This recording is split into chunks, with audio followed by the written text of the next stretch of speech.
Are calling a moderate drought. It hasn't rained a lot in the last several weeks, but that'll change today. There'll be thunderstorms within this as well, some of which could be strong to severe. We're not expecting widespread severe, but we could get an isolated damaging wind gusts or large hail. Aaron Updike with the National Weather Service. He says the rain will come in waves over the next few days and will certainly help alleviate drought-like conditions throughout Indiana.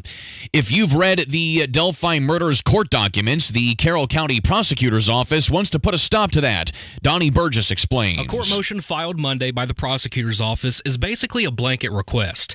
They want to prevent you from accessing public court records, and if any records are to be released, prosecutors want them to be held up for review by Special Judge Fran Gall first. Judge Gall has released most of the court documents to the public for transparency, while the prosecutor's office has tried to keep the case quiet since Richard Allen's arrest last year. Donnie Burgess, 93 WIBC Mobile News. Layoffs happening at a northern Indiana auto parts maker, and it's because of the UAW strike. Dana says that it'll be sending 240 workers home this week. They supply auto parts for GM, Ford, and Stellantis, all three of whom the union is striking against. Dana says they plan to bring workers back once the strike is over. Notre Dame is hoping to avoid making the same mistake again. They only had 10 defenders on the field for the final play of their 17-14 loss to Ohio State. We couldn't afford a penalty there, and yeah, it's on us. We've got to be better. Head coach Marcus Freeman. Traffic on the fives, Matt Bear. All right, Kurt, we are looking at northbound 69, Pendleton. And stop-and-go traffic right now starts at State Road 9, goes on for a couple of miles up to 236. Just like you're heading up to Daleville, maybe Marion, Muncie, all that stuff on northbound 69. Traffic sponsored by Dell Technologies. Now your ideas don't have to wait. Dell Technologies and Intel are pushing what technology can do, so great ideas can happen right now. Find out how to bring your ideas to life at Dell.com. Welcome to Now. I'm Matt Bear with traffic on the fives. Follow us at WIBC Traffic. Being diagnosed with cancer doesn't mean facing it alone. At Community Health Network MD Anderson Cancer Center, we follow a multidisciplinary approach, bringing together specialists in every area of cancer care. If it wasn't for that team, I wouldn't be here. They put the right plan together and made it work. I'm so grateful. Your circle of support just got stronger. Learn more at ecommunity.com/cancer. The forecast from the American Standard Cooling Weather Center. Increasing clouds today with showers and storms developing late this afternoon, a high of 81. Showers and storms likely this evening into the overnight, a low of 62. I'm Wish TV Storm Track 8 meteorologist Marcus Bailey for 93 WIBC. 63 and cloudy on Monument Circle. I'm Kirk Darling on the level, on the go, and on WIBC.com. This hour on 93 WIBC, powered by Family Heating and Air, your American Standard air dealer in Indianapolis. You're listening to Rob Kendall. It's an action-packed show today, Casey. Let's go! And Casey Daniels. The gang is all back together. On 93 WIBC. Good morning. It is Tuesday, September 26th. It's 6 minutes after 9. You're listening to Kendall and Casey on 93 WIBC. We start off the show with so much Trump. Did you see he went gun shopping? He was hanging out with Marjorie Taylor Greene. They were at the Palmetto State Armory in South Carolina. They were examining weapons for purchase. He especially liked a 9mm Glock with his face on it. Retail price, $829.99. You know who Trump is? He is the real life. There's the famous clip of Danny DeVito. I believe he's in the Frank Reynolds character on It's Always Sunny when he does this. And he goes, so anyway, I come out blasting. That is Trump.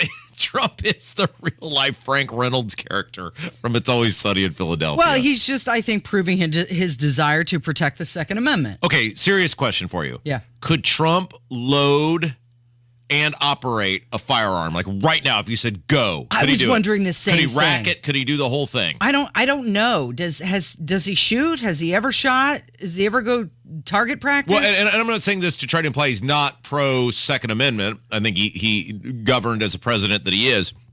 I'm just saying he would have no need because he always has somebody else's a large group of very armed people around him. So would he, if right now you put a gun down and said, okay, operate, go, ready? No, I don't think he would. I don't think so. I can't imagine that. He's a golfer. He looked a little perplexed when he was looking at those firearms. Mm-hmm. That's all I'm going to say. Like he doesn't know the safety measures and how to properly hold a gun. I didn't think. Like, would Donald Trump know to not point a gun at someone unless you intend to use it? Couldn't you just see Trump totally just like wielding the weapon around? Look at this. Take a look at this. Mm-hmm. Well, he liked the fact that his face was on it. He said, I'm going to buy one. I want to buy one. And he asked, isn't Glock a great gun? Like, he doesn't know. Right? No, he didn't. Yes, he did. Isn't Glock a great gun? Did he? That's what he asked. Did he ask? Or did he say it? Because, Trump will say things in the form of a question like, isn't Glock a great gun? I'm going to give him the benefit of the doubt on that. I think Trump would know that Glock is one of the premier brands of firearm. Mm-hmm. I think Trump would know that. I think he was saying it like it would say, isn't Kevin a great producer? Mm-hmm. I'm gonna give him the benefit of the doubt on this one. However, I am with you. I do not think he could actually operate a firearm right now. Well, he asked, and the answer was, yeah, they sell well. And he said, they like me because his face was on the gun. Now, his campaign manager said that he bought a gun and then posted that and then took it down and clarified that the president did not actually make a purchase because he's under a federal indictment. And that would be breaking the rules. Oh, that's right. Yeah, very, very good point, Casey. You cannot purchase a firearm if you indeed you are under federal indictment. Good point. Now, Trump knows to follow the rules. Hunter, however... Sure. Does not, which would be why he's under federal indictment. Okay, and in South Carolina, a purchaser is required to have either a concealed carry permit or go through an instant background check in order to get a firearm. And he would have to have filled out an ATF form. Doesn't it strike you as interesting that the laws in this country say that if you're under indictment, so you could indict anybody for anything, and then you're basically donezo in terms of being able to buy a firearm. It really does put in perspective the immense power that these prosecutors have to essentially, if they want to weaponize their position for evil, to lord over people. I mean, they could totally, obviously on a variety of ways, totally, completely mess your life up. Take someone's Second Amendment rights away. But here's the dichotomy. You got Joe Biden, who eats ice cream and falls downstairs. And then you have President Trump, who plays 18 holes of golf and then is going out shopping at a gun store. Which one, visually, is more fit to lead the country? Yeah, look, I always think these sort of like campaign stops are interesting. And the gun store was an interesting one for Trump because, like, when Trump goes into a Wendy's or a McDonald's or where, you see this all the time where he's in Iowa and he'll just randomly, hey, everybody's burger is on me. Like, that is his element. And I'm not picking on Trump for this. All of these candidates are this way. They all are going to have areas where they are, hey, this is, this is what I do. This is what I understand. This is what I'm good at. And then other things they're just simply not. Trump in a fast food joint talking to people behind the counter, he's good at that. Like that is, hey, it's a crowd full of people and they're all around me. And then, he's playing. There was some video that surfaced the other day. I think this was in Iowa of somebody was playing that Oliver Anthony song. And Trump is playing it and kind of dancing along to it. And okay, super endearing. That's funny.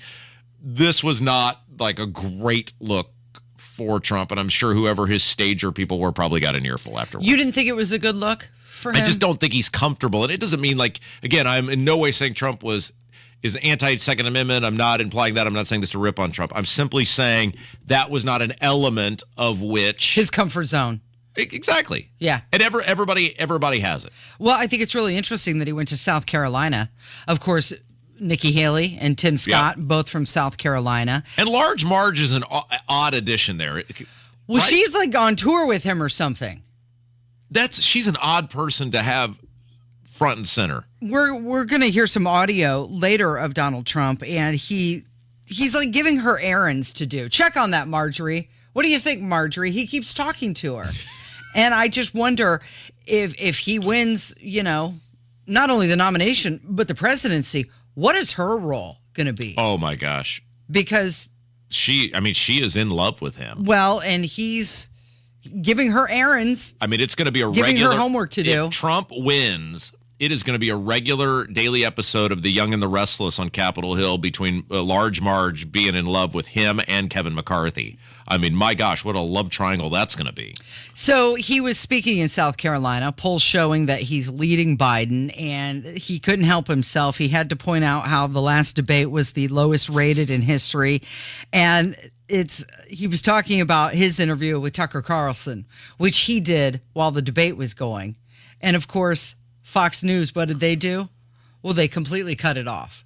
And we're the only ones going up. They're going down. They're going down, down, down. They ought to stop wasting their time. You know, they're wasting a lot of time with these ridiculous debates that nobody's watching. Their last debate was the lowest rated debate in history. That's a good compliment, isn't it? And what was I doing, Marjorie? I was someplace else, wasn't I, huh? I was doing another interview. We had 271 million people listening to the Tucker Carlson interview. That's an all-time record. So here we are, back in the thick of campaign season. Okay. We are now. So as soon as he mentions Tucker Carlson, Fox News, nope, we're not talking about that. Question for you. Is Trump interesting when he's not outlandish? Not as interesting. Day-to-day Trump, because we had this little bit of this conversation yesterday about the Howard Stern stuff and then the going after the anti-abortion people. Is it a thing where we have seen the song and dance so many times? Okay, here's an example of this. Andy Kaufman, who is one of the people that really inspired me, and I just admired the hell out of, famous comedian. He passed away many, many years ago. There was a very famous movie called Man on the Moon. Jim Carrey played Andy Kaufman. Later in Andy Kaufman's life, he became very frustrated because he had done so many things that were so groundbreaking. And every time the audience came to see him, you were expecting to be amazed. And he said to friends and family, I have reached a point where, and I think he said, like, unless I fake my own death, the audience is just not going to be wowed or amazed anymore. I have blown every bullet in the chamber in terms of one-upping myself. Right. Is that where Trump is now, where unless he is outlandish and the new level of outlandish that he has to go to, we're just simply immune to it and not interested? There was a time where Fox News would have never, Tucker Carlson or whoever, they would have never cut away from Donald Trump. I just don't think he's reached the pinnacle. Right. I think he's interesting when he does outlandish, because then we come on and talk about, oh my gosh, can you believe what he did again? But there comes a point where the outlandish is detrimental to your own cause. Well, I don't know if they cut away because he's not interesting or if they cut away because he mentioned Tucker Carlson. Are you interested in hearing Donald Trump talk to Marjorie Taylor Greene? Oh, I think that would be fascinating. Really? You're interested in that? Like a private conversation? No. I'm saying like on stage where he's looking, Marjorie, tell me how much I won. Or how low the ratings were, or whatever the thing he was talking. I mean, it's kind of the same thing. It's like, okay, here's a good example. Kevin is back with us today. Yeah. Kev went to see his favorite band, the Viagra Boys, in Louisville on Sunday. And they were in Indianapolis a couple days before, and we had that conversation with Kev about, I can't believe you're not going to see your favorite band in your home city. Once you've seen the act of your favorite band, whatever tour they're on, the first time it's like, oh my gosh, this was amazing, I can't believe it. And then maybe you see it a second time and you're like, oh, that was really good. And then by the third time, you know what songs they're going to play. You know when, in the case of Kev, the overweight guy with the beer gut is going to lay down on stage and give some incoherent babbling ramble about attractive mothers or shrimp or whatever it was that he was going on. Like you've seen the thing, and the enthusiasm for the thing gets diluted because you know what's coming next. Yeah, and you have to do something new, a new twist every time to make it engaging for you, like go out of town. See your favorite band in a different area. Yeah, right, exactly. And that's where Trump is today. Well, he was truthing out, and he's got his eyes on NBC, and we'll talk about that coming up from 93 WIBC. This is Don Fisher. On Saturday afternoon, the Indiana Hoosiers take on the Maryland Terrapins. Pre-game coverage begins at 2:30 with the kickoff at 3:30 on the radio home of IU football, 93 WIBC. The latest local news. Commentary from Tony Katz, Kendall and Casey, 5.6%. Hammer and Nigel. Podcasts. Listen to the station live whenever, wherever. Online at WIBC.com. This is the lunch rush at your local deli. Orders are flying in. Online, on the phone, and in person. Order for Nick. So is it possible that fast internet could help your business outrun the rush? It is with Comcast Business. Up-leveling your speed with gig speed Wi-Fi, powering all your devices, and fast downloads and uploads, powered by the next generation 10G network. With Comcast Business, next level speed isn't just possible, it's happening. Comcast Business, powering possibilities. Get started with fast speeds and advanced security for $49 a month for 12 months with a 1-year contract. Plus, ask how to get a $600 prepaid card with a qualifying gig bundle. Call or go online to learn more. Ends 11/12/2023. Restrictions apply. Requires paperless billing and autopay. New 100 megabits per second internet and Security Edge customers only. Equipment, taxes, and other fees extra. After promo, regular rates apply. Gig Wi-Fi requires gig speed and compatible router. With the seasons about to change, it's a great time to get your home prepped for the months ahead and take advantage of Hope Plumbing's membership program. For just $8 a month, you receive 1 annual complimentary mainline cleaning and a plumbing safety inspection. Become a Hope Plumbing member today and have the comfort of knowing you have a plumber on call and put your mind at ease, knowing your home is prepped for the upcoming winter months. Call Hope Plumbing today and start saving big. Klein Tools are new at Lowe's, pros.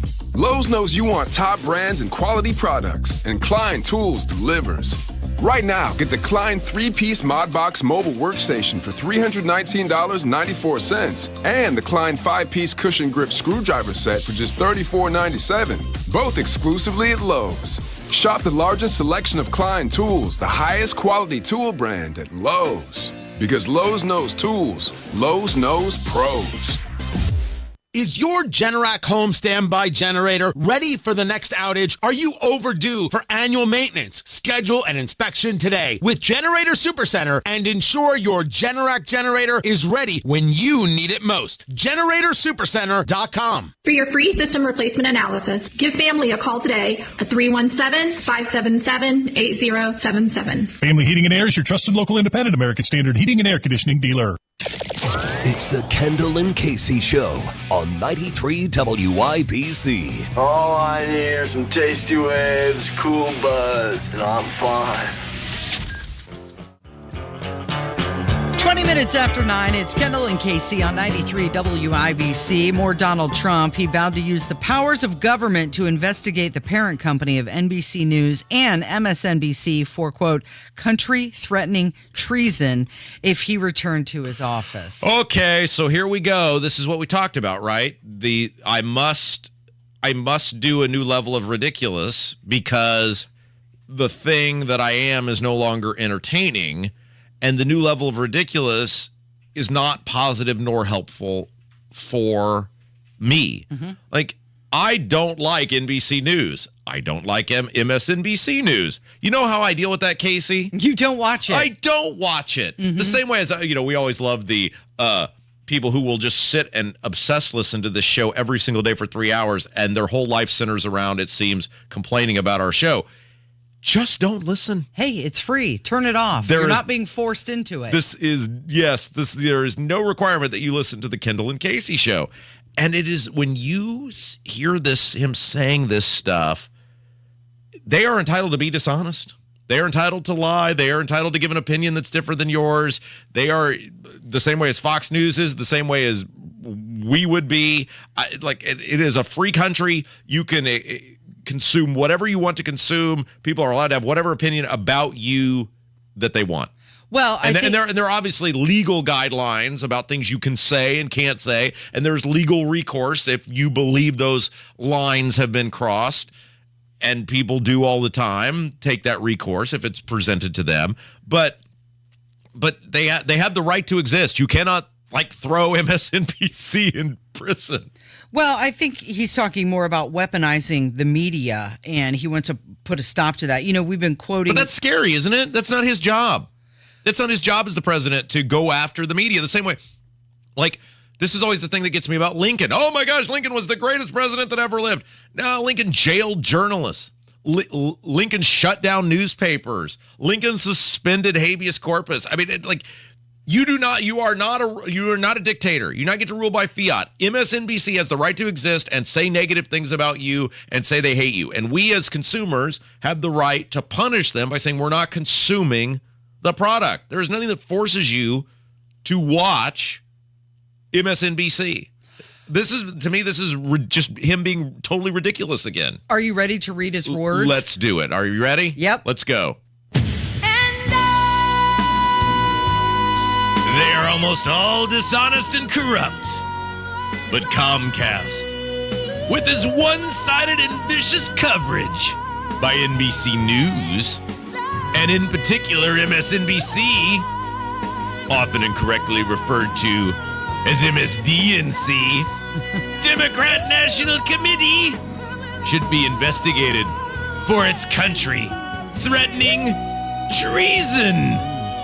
Their endless coverage of the now fully debunked scam known as Russia, and much else is one big campaign contribution to the radical left Democrat Party. I say up front, openly and proudly, that when I win the presidency of the United States, they and others of the lamestream media will be thoroughly scrutinized for their knowingly dishonest and corrupt coverage of people, things, and events. Why should NBC or any of the corrupt and dishonest media companies be entitled to use the very valuable airwaves of the USA free? They are a true threat to democracy and are, in fact, the enemy of the people. The fake news media should pay a big price for what they have done to our once great country. Woo! Take a breath. Oh my goodness. That was one long truth from Donald Trump. Oh, okay. So he's talking about weaponizing the media. And I think something that we need to consider is we were talking yesterday about the ABC Washington Post poll, right? Mm-hmm. And it was showing how Trump is 10 points up from Joe Biden. Yes. And this is Jeff Bezos, right? Who owns the Washington Post. That's correct. Now, was that a volley to Biden saying, stop what you're doing? Because just today, Joe Biden is going to launch an antitrust monopoly against Bezos and Amazon. So is Jeff Bezos using his newspaper to turn the tide?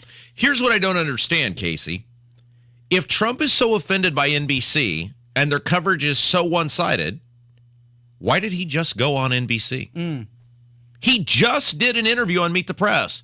Of his own free will, he was not taken hostage. He was not forced to blink twice if he was all right. The argument doesn't hold up. You're associating with these people freely, and yet then you claim that they're such a threat to the entire country. Why would you freely associate with someone who you claim is literally a threat to the entire country? It's like he wants his cake and he wants to eat it too. It is ridiculous. And again, just a colossal waste of time where we spend time talking about this rather than what a colossal failure Joe Biden is. It is 9:26. It's Kendall and Casey on 93 WIBC. And coming up next, we're going to speak with Micah Beckwith. Have you saved enough? Do you have a plan for Social Security and taxes in retirement? Hey, Casey Weed of Howard Bailey Financial, where our mission is to help you gain clarity and purpose and elevate meaning in your life through personal and practical financial strategies. That's why we want to give you our Retire with Purpose Toolkit at no cost. In it, you'll find valuable information on minimizing taxes, maximizing Social Security, and building a retirement income you can't outlive. Plus, you'll receive a copy of my book, Job Optional. To get your complimentary toolkit, call or text the keyword info 42 to 866-482-9559. That's info 42 to 866-482-9559. Howard Bailey Financial is the official wealth management partner of Notre Dame Athletics. Notre Dame Athletics was compensated for this endorsement and is not a current client of Howard Bailey. For more information, please visit howardbailey.com/ND disclosure. Investment advisory services may be offered through Howard Bailey Securities LLC, a registered investment advisor. Working with Howard Bailey Securities LLC cannot guarantee investment success or that specific financial goals will be achieved. Do you struggle with occasional nerve aches in your hands or feet? Try Nervive Nerve Relief from the world's #1 nerve care company. Nervive tablets contain alpha-lipoic acid to relieve nerve aches, weakness, and discomfort, plus B-complex vitamins to support healthy nerve function as you age. Live life with less nerve discomfort with Nervive Nerve Relief. Learn more at nervivehealth.com. And try Nervive Pain Relieving Cream to block nerve pain signals at the source. Use as directed.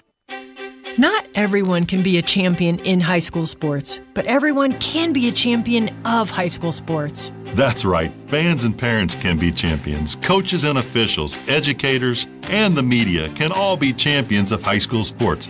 I'm Paul Knighty, Commissioner of the IHSAA. And I'm Assistant Commissioner Janie Ulmer. Being a champion of high school sports is about so much more than winning and losing, setting records, or raising trophies. It's about supporting the mission of education-based athletics, preserving the opportunity for student athletes to grow and develop in the second classroom, and to protect high school sports for future generations to come. Champions of high school sports are just one of the many reasons that education-based athletics in Indiana are so special. And the easiest way to be a champion is by buying a ticket to your high school's athletic event. This is showing support. This is championing high school sports. This is your IHSAA.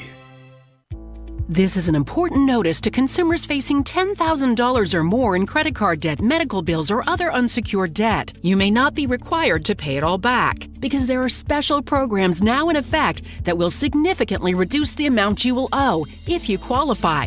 This is not bankruptcy or a debt consolidation loan. These programs, which the credit card companies like to keep secret, exist to aid American consumers struggling with overwhelming credit card debt by offering tremendous savings and real debt relief. Accredited Debt Relief has established a special hotline for you to call and learn what savings you qualify for. They've helped qualify consumers with over $1 billion in debt and are A+ rated with the Better Business Bureau. So don't wait. Get the relief you need during these hard economic times. For this free information, call the Accredited Debt Relief Hotline now. Call 800-593-4411.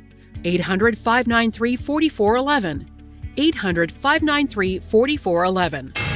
93 WIBC Mobile News. On the level, on the go.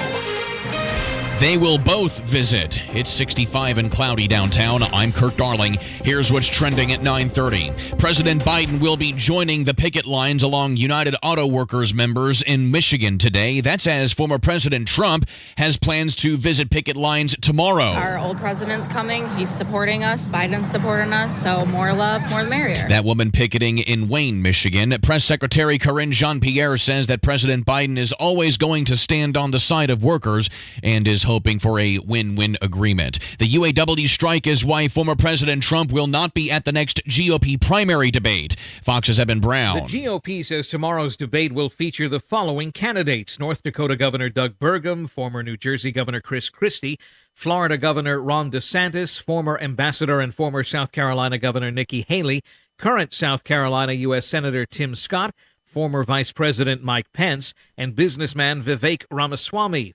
Former president, but still the frontrunner, Donald Trump, is not attending. The former president will instead be in Detroit addressing striking auto workers. Eben Brown, Fox News. And now the stock report at the opening bell on this Tuesday. The Dow is down 186 points at 33,820. The Nasdaq down 96 to 13,175. And the S&P 500 is down 29 to 4,308. I'm Kurt Darling, on the level, on the go, and on WIBC.com. Hi, this is Denny Smith, and the kids are about to go back to school and get reintroduced to that germ pool. All of us need a safe space that's clean and healthy when we come back home, too. When you combine that with the crazy allergy season, it's time to call Zero Res. Here's the good news. You can get online in seconds for quick and easy scheduling focused on you. Average cleaning time is 2 to 3 hours, and the floors dry quickly because they use the patented ZR water that cleans with no soap, no residue, no harsh chemicals. Now that's a winner. Zero Res gets all the yuck out, even the non-living allergens and irritants, for a lasting summer clean. Zero Res techs are the best in the industry, trained in extraction techniques that just work to get your things really, really clean. Now mention WIBC, get 3 rooms of carpet clean starting at $139. Plus, you'll get a free hallway and $50 off air duct cleaning too. That's right, air duct cleaning, and it'll help improve the air quality in your home and help reduce the energy costs, and just you'll breathe easier. Schedule your appointment online at zeroresindy.com. You're listening to the Kendall and Casey Show on 93 WIBC. What once seemed black and white turns to so many shades of gray. We lose ourselves in work to do. All right, our next guest says a lot of these local candidates totally stink, and you ought to just let them lose on the Republican side. 93 WIBC. It is the Kendall and Casey Show. I'm Rob Casey's here. Let's go to the drivehubler.com hotline, joined by the last great hope for the state of Indiana, the conservative voice, Micah Beckwith. All right, Beckwith, Shreve's a 0, Sue Finkham and Carmel, she's a 0. You say let them lose. I agree. Well, I think what we're looking at here is we're seeing the Republican Party elite. They'll tell us often that if this person is going to be better than a Democrat, therefore we have to vote for just the standard R on the ticket. And while that may be true in some rare cases, I think what happens, we see this, it's the Overton window. As Republicans, we get more watered down with who we elect when it comes to their Republican principles. We begin to move the party further to the left. And I've made the argument that if you look at the Democrat Party from the 90s, it looks a lot like the Republican Party of the 2020s. And so my question is, are we going to, in another 20 years, are we going to see the Republicans, are we going to be the Socialist Party while the Democrats are full-out communists? If we don't stand up and say no, we need to make sure that officials who have the R next to their name actually adhere to real Republican principles. That's got to be our mindset, protecting the brand, protecting the principles. Yeah, so that would be my question, is like with Sue Finkham. She is a complete 0. I see very little that's different between her and a Democrat. Same thing with Shreve. Obviously, that's well documented that his big proposal was to go after law-abiding gun owners. Why would I vote for either of these people? They haven't earned my vote. Yeah, that's a good question. I mean, they certainly haven't proven that they're for faith and family values and the principles that the Republican Party rests upon. I mean, the bedrock of our foundations as Republicans are the faith that we believe there's a creator who gave us our inalienable rights.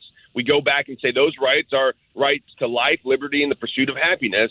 And yet we see from people all the time in the Republican Party, they just poo-poo that away. They just say, well, there's really no God. We don't really have to have traditional values. We're just going to say, let's have economic growth. And then they want to build an economic house on a morally declining foundation. And then they wonder, why is our society falling apart? Well, it's because our foundation is cracking. We have no morals. There's no values. Everyone can do what's right in their own eyes. And that's a really bad place to live when everyone just can say truth is relative. We need Republicans who stand up and say, no, truth is truth.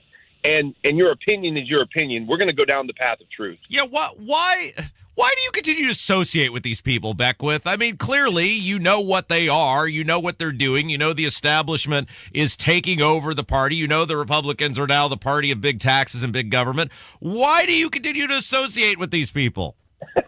Well, they want you to go away. I mean, that's the people who are in the party that really are not Republicans, but want to take over the Republican Party. The last person they want to see coming is someone like me or you, or, like when you walk into that room, Rob, they're like, oh crap, Rob Kendall's here. Like we got to get rid of him. And a lot of times what I see happen with the good principled people, they get so sick and tired of dealing with the hypocrisy that they just go away. And I think that's the last thing we should do. No, we don't go away. We double down and we get more involved and we take back our party and we move it back to the principles of our founding fathers, the principles of, like I said earlier, life, liberty, and pursuit of happiness. And we win this battle. We don't walk away from the battle. We win the battle. But Micah, don't you ever get exhausted from fighting? It seems like lately it's just an uphill battle constantly. Well, I think that's the case. That's always been the case, though. I mean, I go back to General George Patton. He said, I'm a soldier. I fight where I'm told, and I win where I fight.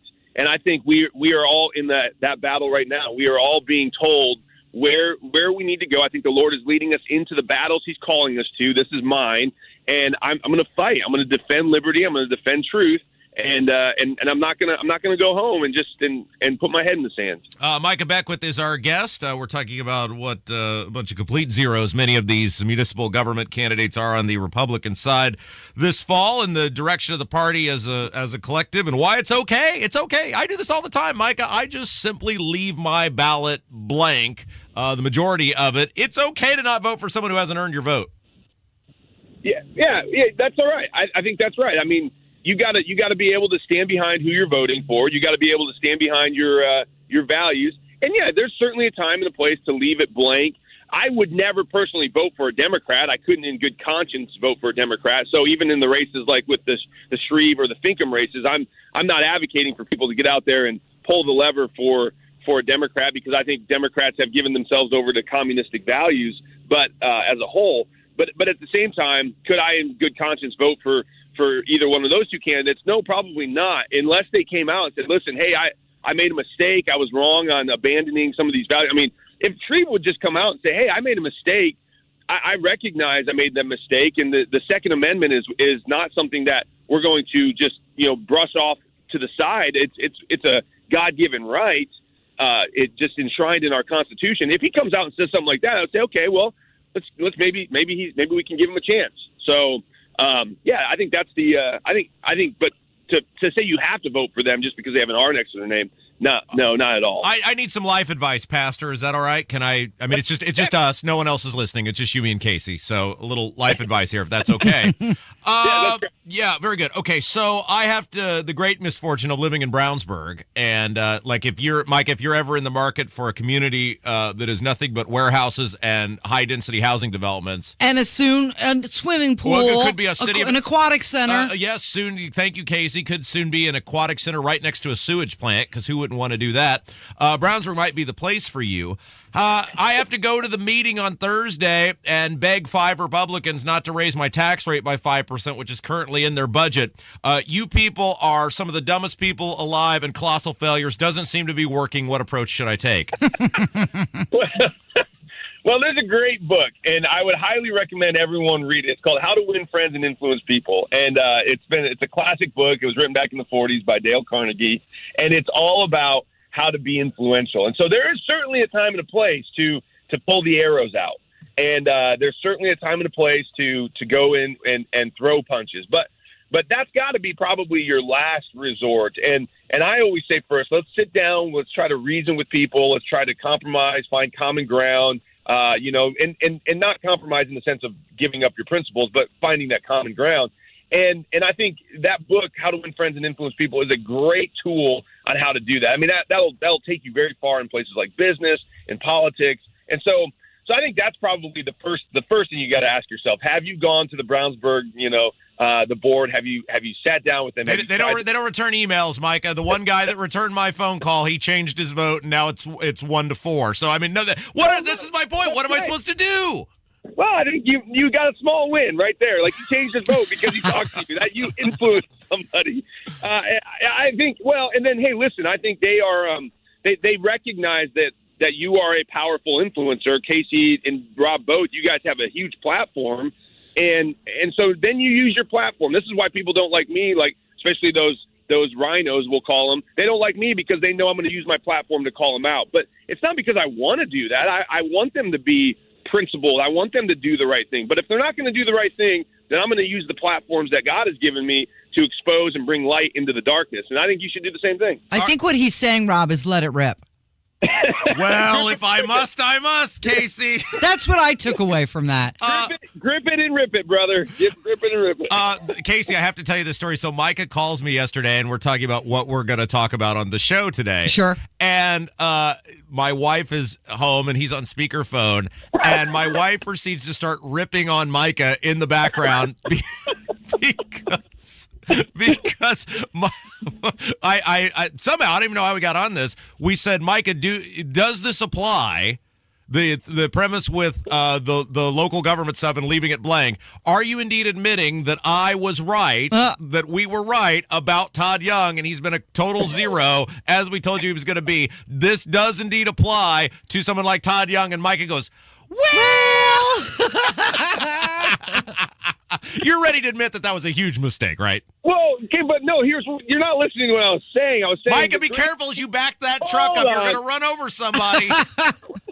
No. Hold on. The grand scheme is in the Senate, if Todd Young was the one vote that would give the majority to the Republicans, are you saying it wasn't worth voting for Todd Young? If it's a 51-49 Senate and Tom McDermott would have won and it would have flipped the balance of power, which it didn't, but it would have flipped the balance of power to the Democrats, I would say in those situations, okay, strategically hold your nose and vote for Todd Young, even though Todd is not a principled conservative, and we all know that. Casey's about to say the same thing my wife kept saying to you on repeat for about 93 straight minutes. Casey, go.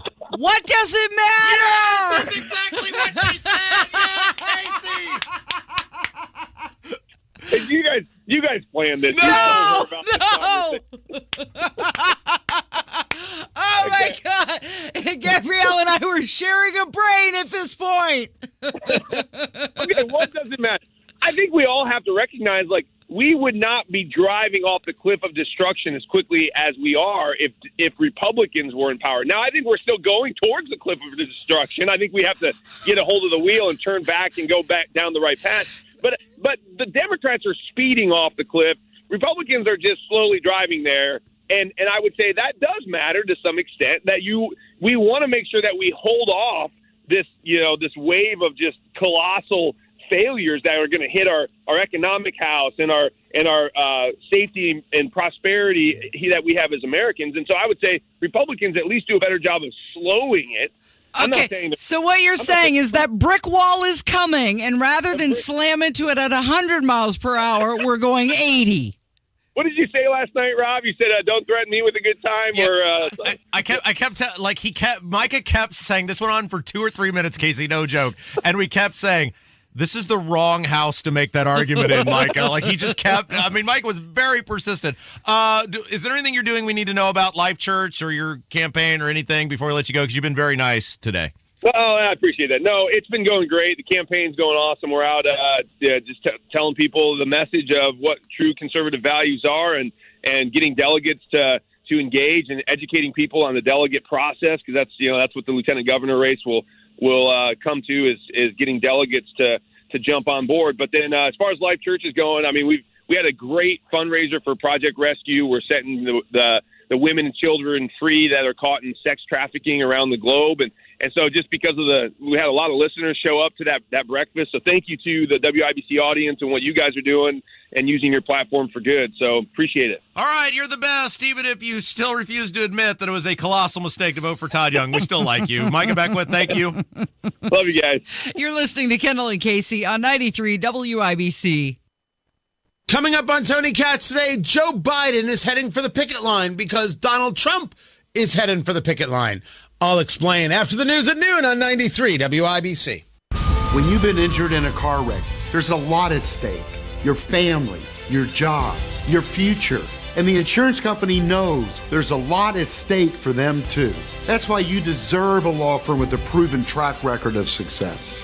I'm attorney Darryl Isaacs. Reputation matters. Experience matters. You matter. When everything's at stake, Isaacs & Isaacs is here for you in Indiana. Just click to get help quick at WeWin.com.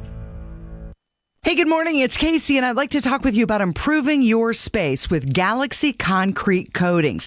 They can totally transform any concrete that you have around your house, whether it's your garage floor, your driveway, pool deck coating, or even your patio. Consider them for indoor and outdoor concrete. Their number, 317-751-9070, or you can find them online, galaxyconcretecoatings.com for a free quote. Whether it's indoor, outdoor concrete, Galaxy Concrete Coating. 24/7 ER care for kids. 24/7 peace of mind for you. Riley Children's Health emergency doctors and nurses are in the ER around the clock at IU Health North in Carmel. Learn more at rileychildrens.org/ER. Tickets to Trans-Siberian Orchestra's The Ghost of Christmas Eve, The Best of TSO, and more at Gamebridge Fieldhouse on December 26th are on sale now. Purchase yours today and support local organization Sheltering Wings, whose mission is to provide emergency housing for survivors of domestic abuse. More info at WIBC.com. Do you get sinus infections, congestion, sinus pressure and pain, above your eyes, below your eyes, sinus headaches? You've gone to the doctor, you've visited urgent care over and over again, and it's always the same thing. Oh, I know. Let's try antibiotics and nasal sprays. But the sinus infections keep coming back. The good news? Relief is possible. How? A minimally invasive procedure done in the office of Indianapolis Sinus Center called balloon sinuplasty. Imagine the relief of not having to deal with your sinus infections anymore. Set an appointment today with Indianapolis Sinus Center and find out if balloon sinuplasty is the solution for you. Call 317-528-9650. 317-528-9650. That's 317-528-9650.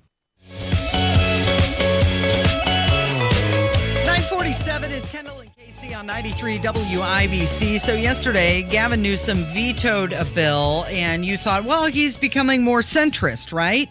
And then he turned around and signed into law that says that all public schools in California are going to be forced to have gender-neutral bathrooms. So this is K through 12, by the way. So that means if you have a penis, you can walk into a women's restroom. Mm-hmm. Is that what that means? Yeah. Gender-neutral bathrooms. Like, and we're not talking about, like, here is a bathroom. Okay, for example, right outside our hall, we have a bathroom. It is just like a one-stall thing. You can lock the door. We're not talking about this. We're talking about, like, bathrooms. Like, anybody can walk in and anybody can walk out at any time, and you may be using the restroom. That's what we're talking about, right? Yep. The law mandates that K through 12 schools to permit students to use restrooms based on personal preference rather than sex. Well, my personal preference is that I would be a millionaire, Casey. Does that mean I get to be a millionaire? If Gavin Newsom deems it so. People have just lost their minds. In California they have, and rather than be a liberal leader, he is being a liberal leader rather than being a centrist performer. Like you suggested, maybe he was going in that direction. He's not. Okay, so schools are supposed to be a safe haven for people. Okay, yeah. So here is my question to you, because you are the voice of reason on this show. What is the obsession with placating men believing they're women or women believing they're men or people being able to ping pong back and forth? Like, this is such a small percentage of the population. Mm-hmm. I mean, that genuinely believe this. Now, I believe, just like remember 10 years ago, it was really hip for everybody to come out and say that they were gay. Remember, that was the big thing many, many years ago. You know, Bruce Jenner and all these other people. Mm-hmm. Not in the case of Bruce Jenner, I'm not saying he said he was gay, but I'm saying Bruce Jenner, like, was the celebrity kickoff to kind of like men becoming women the same way many, many years ago. There were many celebrities who came out and it was hip to say, I'm gay. And then all the other people say, oh, I'm gay. No, you're really not. And then now, many years later, a lot of those people aren't gay anymore. What is this is such a small percentage of the actual population who genuinely has gender dysphoria, which it is an actual thing. It does exist in a very, very small, medical journals, etc. There's a reason it was called a disorder, because it's not normal, and it was a very small portion of the population. What has become the obsession with placating and totally changing public policy and throwing any sort of sanity whatsoever out the window?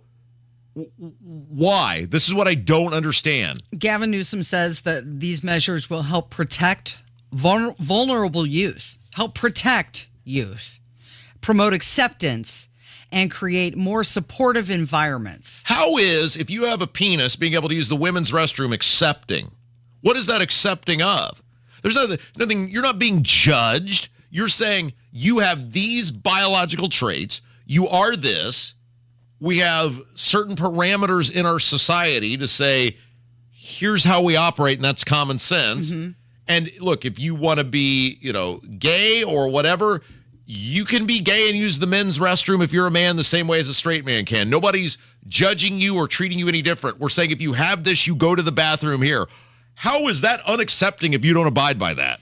Well, this all stemmed from a school district, the Chino Valley Unified School District, and they attempted to restrict bathrooms. And that's when this bill came out and said, nope, we're going to open it to everybody. Time out, though. And I know I'm not picking on you with this, but I don't buy the word restrict. It's not restricting anything. It's simply saying you have this genitalia, you are this, you go to the bathroom here. That's not restricting anything. Wouldn't restricting be like, I'm sorry, we have no bathroom at all? Yes. You have to hold it. Yes. And if I had a child in one of these schools, that may be my advice. I'm sorry, you got to hold it. If you're uncomfortable in this scenario, because you're talking about a time of life when those bodies are going through many changes and they're very unsure about themselves, right? And nervous. Yeah. I mean, a lot of people don't even want to go in a public place to begin with. Like, I think about when I was 19, I got my ears pierced, and boy, did I go hardcore. I got the big, giant half hoopties. I mean, like, I was not screwing around. And I thought I was the coolest person in the world. And now I look back on that and go, well, that was really stupid. And that was at 19, Casey, when I was a full-fledged legal adult and I was still doing stupid stuff. You know why? Because your brain isn't fully formed until you're in your early to mid-20s. And yet we're led to believe, I mean, it's these kids who claim they want to chop off or grow something. At least with mine, there's just little bitty holes that you can now see if you look really close in my ears. There was no permanent damage done to them. And some photos I can look back on and chuckle at.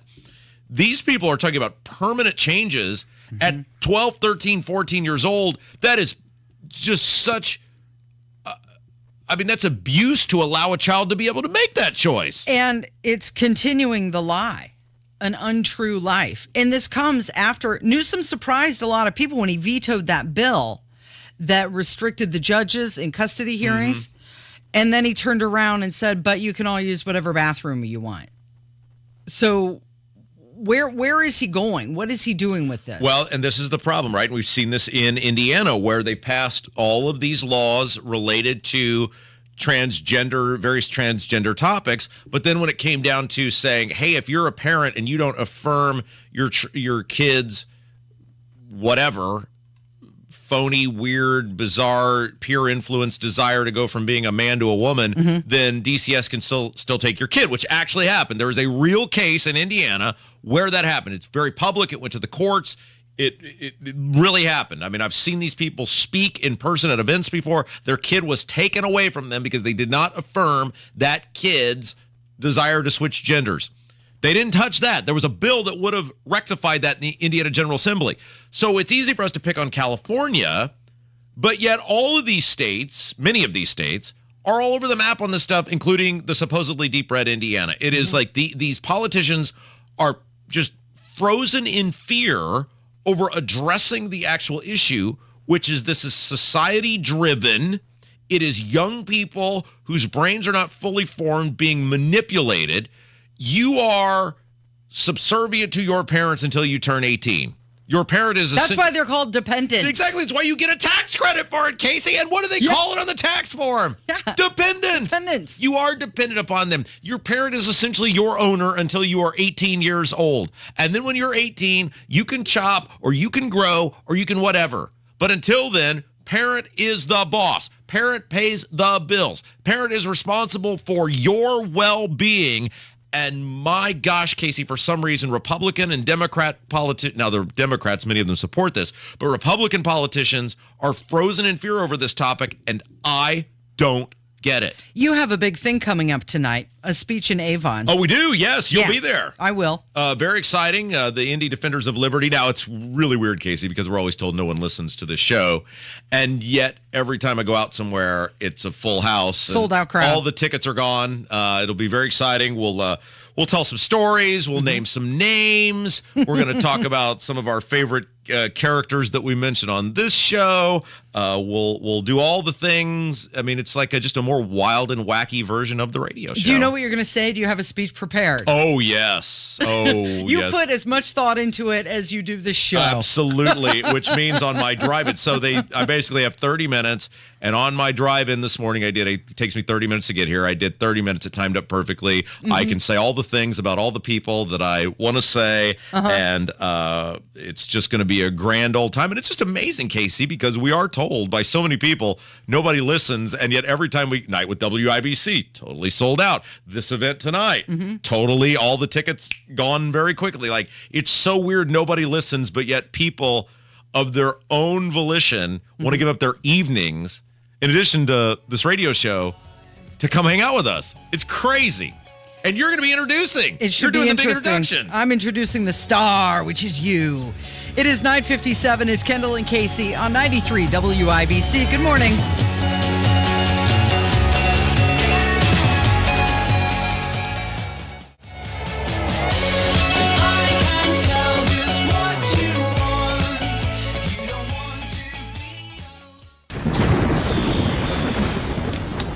The power's out at our house.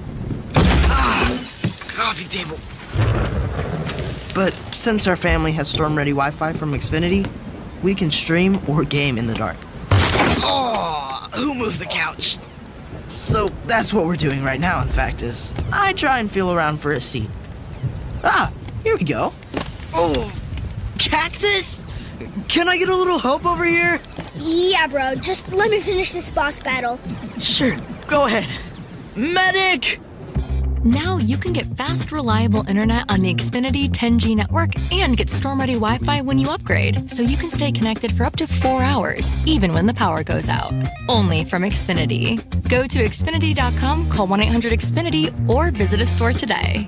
Restrictions apply. Storm-ready Wi-Fi limited to customers within range of 4G LTE cellular signal. Speeds reduced to 30/7 megabits per second. Actual speeds vary. For more details, visit Xfinity.com/stormready. The best way to stop Joe Biden's agenda is to opt out of his inflation game by diversifying your savings into gold. I'm Dr. Ron Paul, and this is why I recommend a gold IRA from Birch Gold Group. To learn more, text the word SHELTER to 989898 to get a free info kit on gold. Birch Gold is the only gold company I trust. So text SHELTER to 989898 right now. Paid for by Birch Gold Group. A lot of schools talk about training the cybersecurity workforce of the future, but do they really deliver? My Computer Career has been supplying the IT workforce with thousands of skilled, certified pros for 15 years. Train with the experts in support, networking, or cybersecurity and start your career in months, not years. Upskill even faster. On campus or live online, qualified students may get financial aid, including the GI Bill. My Computer Career. Accredited, acclaimed, effective. Take the free career evaluation at mycomputercareer.edu. Coming up in 2 minutes, where someone tried to help another person who was shot this morning, but to no avail. Plus, how much rain you can expect over the next few days and why it's a welcome sight. And Harrison Silcox reports on the sentence for a father who killed his son. I'm Kurt Darling. That and more coming up from the Peterman Brothers Heating, Plumbing, and Electrical Studios. You're listening to 93 WIBC, WIBC HD1 Indianapolis. It's 10 o'clock. President Biden's son is suing former President Trump's lawyer. I'm Dave Anthony, Fox News, and it's all about Hunter Biden's infamous laptop we first learned about just before the last election. Hunter Biden filed suit in federal court in California against Rudy Giuliani and Giuliani's former attorney, alleging they violated Hunter's privacy rights. Giuliani and attorney Robert Costello have said they had the hard drive from the infamous Hunter Biden laptop, that they got it from a repair shop owner in Delaware. Now Biden says in the suit that Giuliani and Costello spent an extraordinary amount of time hacking into, tampering with, manipulating, copying, and disseminating data that was taken or stolen. That's Fox's Jessica Rosenthal. Soon President Biden will head to Wayne, Michigan to join striking auto workers he says he supports, praising them for saving the industry. He's going to the Ford plant, which is the only Ford plant on strike, actually, among the 41 that are now being struck. The White House is touting this as the first ever visit by a sitting president to a picket line. Fox Business Network's Jeff Flock. Tomorrow, former President Trump will go and meet with auto workers in Michigan instead of going to California to debate 7 other Republicans running against him in the 2024 race. Former President Trump skipping the event again, and former Arkansas Governor Asa Hutchinson failing to meet the criteria this time around. That's Fox's Brooke Sigmund. Congress has 5 days left to fund the government to avert a partial shutdown. Some House Republicans oppose short-term funding. Congressman Jim Jordan tells Fox they must approve that and include spending cuts and border security measures Democrats don't want. And it's how I think you win. You go with that one good issue, put it on this bill, put it in front of the Senate, see what they do. As a surge of migrants crossing illegally continues, Fox's Griff Jenkins at the border in Texas. A stream of migrants already coming through a very muddy Eagle Pass this morning. It rained heavily last night. That's not stopping them. Neither is the razor wire or the administration's call to not come. America's listening to Fox News. 93 WIBC Mobile News. On the level, on the go. They tried to help. It's cloudy and 65 downtown. I'm Kurt Darling. Here's what's trending at 10:02. A neighbor found a woman shot on the east side this morning. It was near 33rd and Midhofer, where they told the cops they tried to save her, but medics pronounced her dead once they got there around midnight. Portia Walker was her name, and police have detained someone in her death. Nearly half of the state is under a moderate drought, as experts call it. It's abnormally dry everywhere else, but that could change with some rain moving into Indiana later today. We do have multiple waves of it, so depending on how much rain does fall, if we get somewhere around an inch over the next 3 days, that could really help our drought that we've been seeing over the last few weeks. Aaron Updike with the National Weather Service. A father in Indianapolis accused of killing his 10-year-old son 3 years ago plans to take a plea deal. Harrison Silcox. The deal would put Anthony DeBia behind bars for no more than 55 years if he pleads guilty but mentally ill for killing his son, Dakota Kelly. Court docs say Kelly told his mom that he was scared to spend time with DeBia because he was threatening to kill him, and he had to spend a weekend with his dad in July of 2020. On July 19th, police got a search warrant for an apartment on the west side. They found blood splatter inside one of the bathrooms. DeBia was later arrested in Missouri. Kelly's body has never been found. Harrison Silcox, 93 WIBC Mobile News. Street takeovers. Police have been cracking down on those recently. Over the weekend, the cops arrested 4 people who were involved in unsanctioned shutdowns of city streets. Our ability to tow vehicles depends upon the situation. We can't seize vehicles like as an option as in some other jurisdictions. Lieutenant Shane Foley with IMPD. Recently, large gatherings and street takeovers along MLK have attracted violence, street racing, and spinning contests. Next year's IndyCar schedule is out. The Milwaukee Mile is back on the calendar for the first time in nearly a decade. Texas is not on the schedule this time around. Same goes for the NASCAR IndyCar doubleheader at the Indianapolis Motor Speedway Road Course. I'm Kurt Darling. On the level, on the go, and on WIBC.com.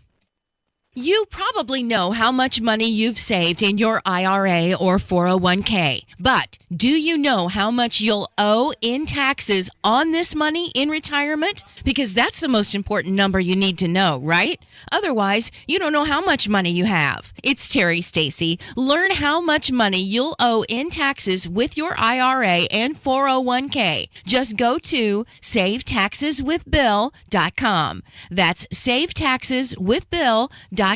Just input a few numbers and you'll instantly see how much money you'll owe in taxes when you retire. Plus, you'll see how much you could potentially save if you take advantage of some simple tax planning strategies right now. It's from my good friend and retirement guy, Bill Demery, right here in Indy. Don't give the government a nickel more in taxes than you have to.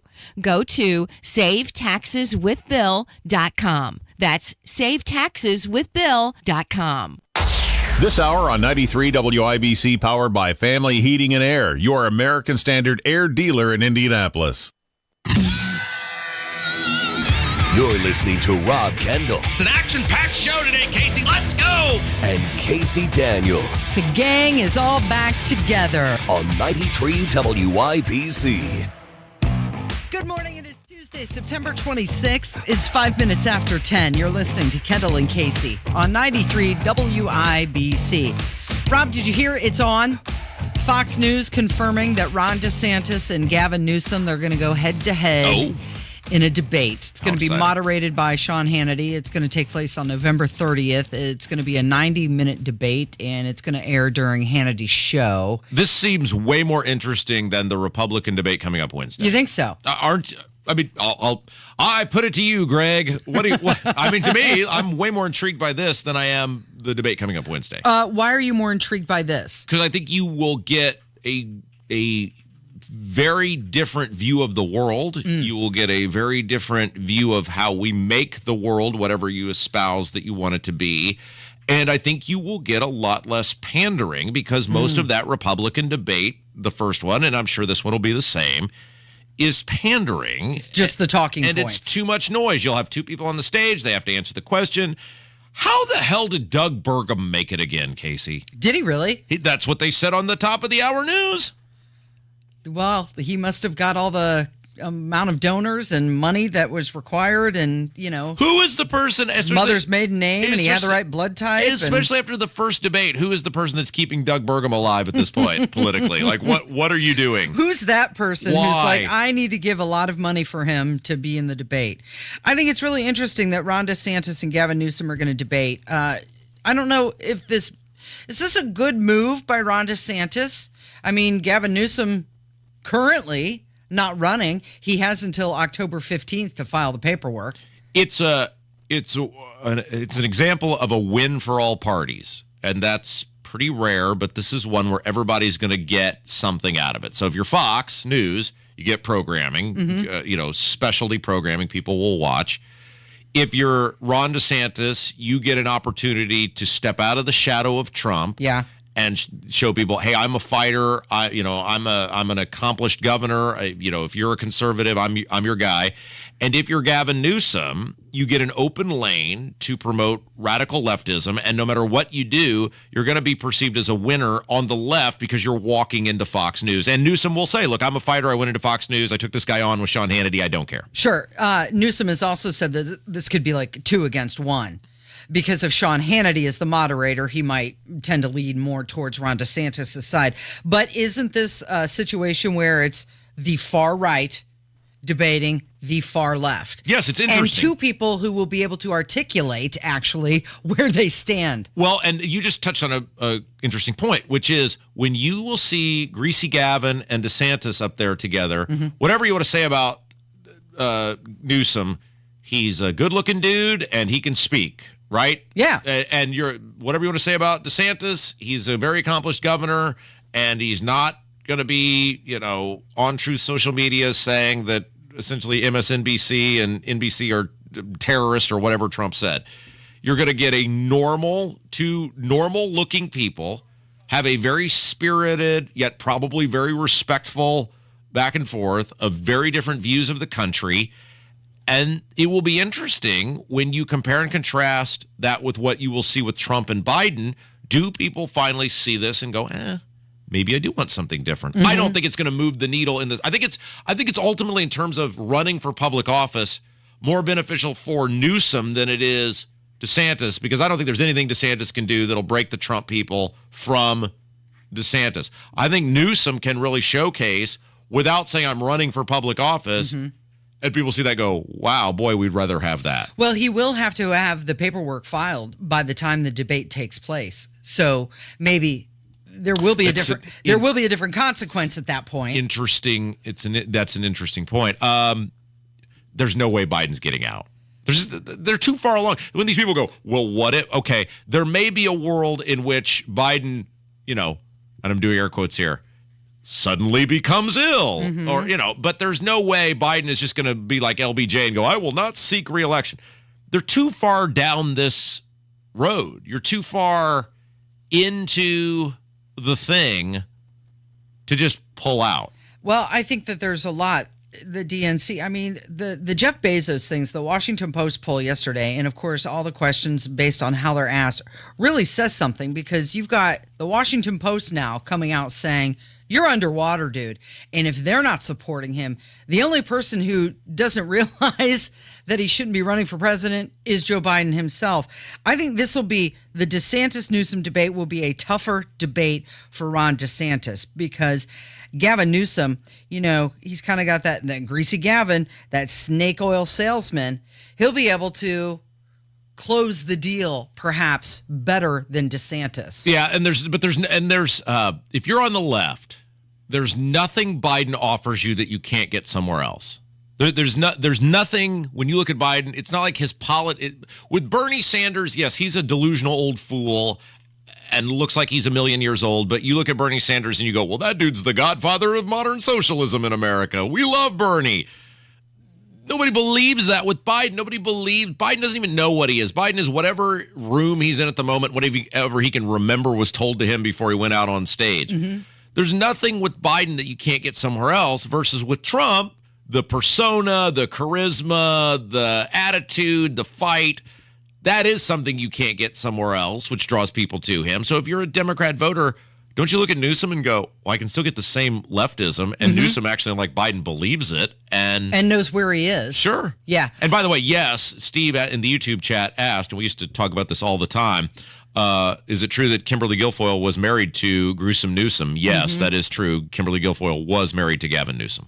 Okay, so NBC News is reporting that Hillary Clinton, in a private meeting with Joe Biden, warned him that third-party candidates could be disastrous for him in the White House. Don't you love it? Yeah, it's not Biden that's disastrous for his future. It's not that he doesn't know where he's at, or he's telling stories that didn't happen, or he's being super racist in his speeches, or that the fact that the country is generally just a giant pile of crap right now. It's the third party that could do you in, Joe. You better be very careful about that. Well, she's specifically talking about Cornel West and Bernie Sanders. And they could flank Biden on the left, or this no labels group, hoping to get someone moderate on the general election ballot, could take just a couple percentage points away from Biden, and that will just elevate they're already the Republican. They're already setting up the excuse train, aren't they? Pay no attention to the fact that the guy has a 37% approval rating. It's the no labels guys that are going to be going to do it. Well, I mean, Hillary Clinton was already setting up the excuse train when she was saying, Russian interference again. We know Putin's going to do it again. I mean, she's being proactive with that already. What's Hillary's interest in all of this? I mean, the Clinton Foundation? Maybe that's it. But I mean, they can't need money at this point. I mean, they're a gajillion years old and they're super rich. And I mean, what is the grift? Is that it? Is the grift her interest in all of this? I would think so. I mean, wasn't it just reported that they were going to give a bunch of money to the Clinton Foundation, and then the Clinton Foundation was going to funnel that back out to Ukraine? That was what you had told me. Now, that would not surprise me. And boy, the Clinton Foundation sure just has a great track record of helping all sorts of people, Casey. I'm sure you can just off the top of your head name the millions of people who have been helped by the Clinton Foundation over the years. Ready, go. Oh, wait, you can't. Nor can anyone else. Okay, so it's also being reported that Biden is bankrolling Ukraine's first responders, stores, schools, and farms with the $10 billion aid package. And this is not, so all this money we're sending there, it's not just military funding. Like the Super Bowl halftime show, which they announced the other day, Usher's going to play. It's always the Super Bowl halftime show brought to you by whatever, or the so-and-so Super Bowl halftime show. And I think they kind of, change over the years how they've worded it. They ought to just say the Ukraine brought to you by the United States of America. Well, did you see, what was it, Sunday, the New York Jets played? They had the Ukraine flag on their helmet. And what happened? They lost. L-O-S-T, Casey, because that whole Ukraine thing is for losers, and the Jets are for losers. Lost. L-O-S-T. Well, it wasn't even an American flag on their helmet. No, because what? The Casey, National Football League? Casey, well. Not in which nation? Casey, the government has made it very clear. Mitch McConnell, Chuck Schumer, Joe Biden, they've all made it abundantly clear. I mean, Kevin McCarthy, I guess, is going to keep giving them the money, so throw him in there. Ukraine and their people are way more important than America and its citizens. They've said it. Mitch McConnell literally said the most important thing to Republicans is the continued funding of the Ukraine. Period. End of story. Can't feed your family? Doesn't matter. Can't pay your rent? Doesn't matter. Can't afford gas to get to work? Doesn't matter. Illegal immigrants by the millions pouring across the southern border? Doesn't matter. The number one thing to Republicans is Ukraine. And if that's Republicans, what do you think it is to Democrats? Well, part of this is so that the Ukraine fashion brands can participate in Paris Fashion Week. The what? Yeah. You heard me. Ukrainian fashion brands. Wait. You're telling me this country's at war and every day is a fight for our lives and they've got fashion? They're concerned about fashion brands? Yeah, because some of this aid package goes to their fashion stores. That's what happens when you have zero accountability. Where does the money go? It's going to Paris Fashion Week. 16 after 10, it's Kendall and Casey on 93 WIBC. We feel it as soon as you step out the door. What you feel. Bundle up. Feels like winter. It's going to be more like summertime. All the feels. It feels a little like winter. Feels more like summer. Of fall. It's kind of the clash of two seasons. Weather, mornings, and afternoons. The ebbs and flows this time of the year is so evident. On your official fall weather station. 93 WIBC. Hey, Ruthie, I'm making my Indiana sweet corn casserole, so if you got a reco, I'm all ears. Well, Total Wine has this amazing straight bourbon whiskey that's made with 58% corn, so no wonder it's a hit here in Indianapolis. Perfect. I'll pop it in my cart. Also, check it out. We have it for the lowest price in town. Wow, that's a low price. Ruthie, you're the best in your field. Aw, shucks. With the lowest prices for over 30 years, you'll always find what you love and love what you find. Only at your Total Wine & More in Indianapolis. Drink responsibly. Be 21. Jesse Kelly here. Do you feel protected? My personal protection plan is owning gold. The Oxford Gold Group helps you buy gold to have on hand or convert it into your 401k. If things get weird, I have gold on hand. I like that. You can buy coins or convert part of your 401k with the Oxford Gold Group. It's easy and safe. 833-995-GOLD. That's 833-995-GOLD. 833-995-GOLD. Hey, Jeff Chapman here. Lordy, I can't believe Chapman turns 40. Since 1983. Heck, I was still in my disco days back then. You know, staying alive. If your AC's having trouble staying alive, call the man for all seasons. Chapman Heating, Air Conditioning, Plumbing, and Drains. ChapmanHeating.com. Go where the pros go. Drexel Interiors for Timberlake Kitchen and Bath Cabinets. Visit Drexel's new design center on 146th Street at River Road or on North Shadeland. DrexelIN.com. Are you tired of paying these insane rates on your credit cards and other loans? You can cut those payments by hundreds of dollars a month by using the equity in your home. What's up? It's Hammer here from the Hammer and Nigel Show. Loan Pronto is here, and they can help you tap that equity and get tens of thousands of dollars in less than a week. Their Equity Express line of credit can get you enough money to pay off all those ridiculous high-interest credit cards or maybe that car loan. You won't lose your 3% mortgage rate. It stays intact. You can access up to 90% of your home's value, and in most cases, there's no appraisal. Stop paying ridiculous interest rates on those credit cards and get tens or even hundreds of thousands in cash in as little as 5 days. Call Loan Pronto today. 317-953-6525. 953-6525. 953-6525. LoanPronto.com. Equal housing lender. NMLS 1661781. Subject to lender approval. It's the Kendall and Casey Show on 93 WIBC. Whoa, check out that chick. Yeah, but who's that fart knocker she's with? Good morning. It is 19 minutes after 10. You're listening to Kendall and Casey on 93 WIBC. His name is Rob Kendall. My name is Casey Daniels. We're glad you're joining us today. So the country was thriving. That's what Joe Rogan said. He said more things were getting done when Donald Trump was president, unemployment was down, and regulations were relaxed. Is he right? He's right pre-COVID.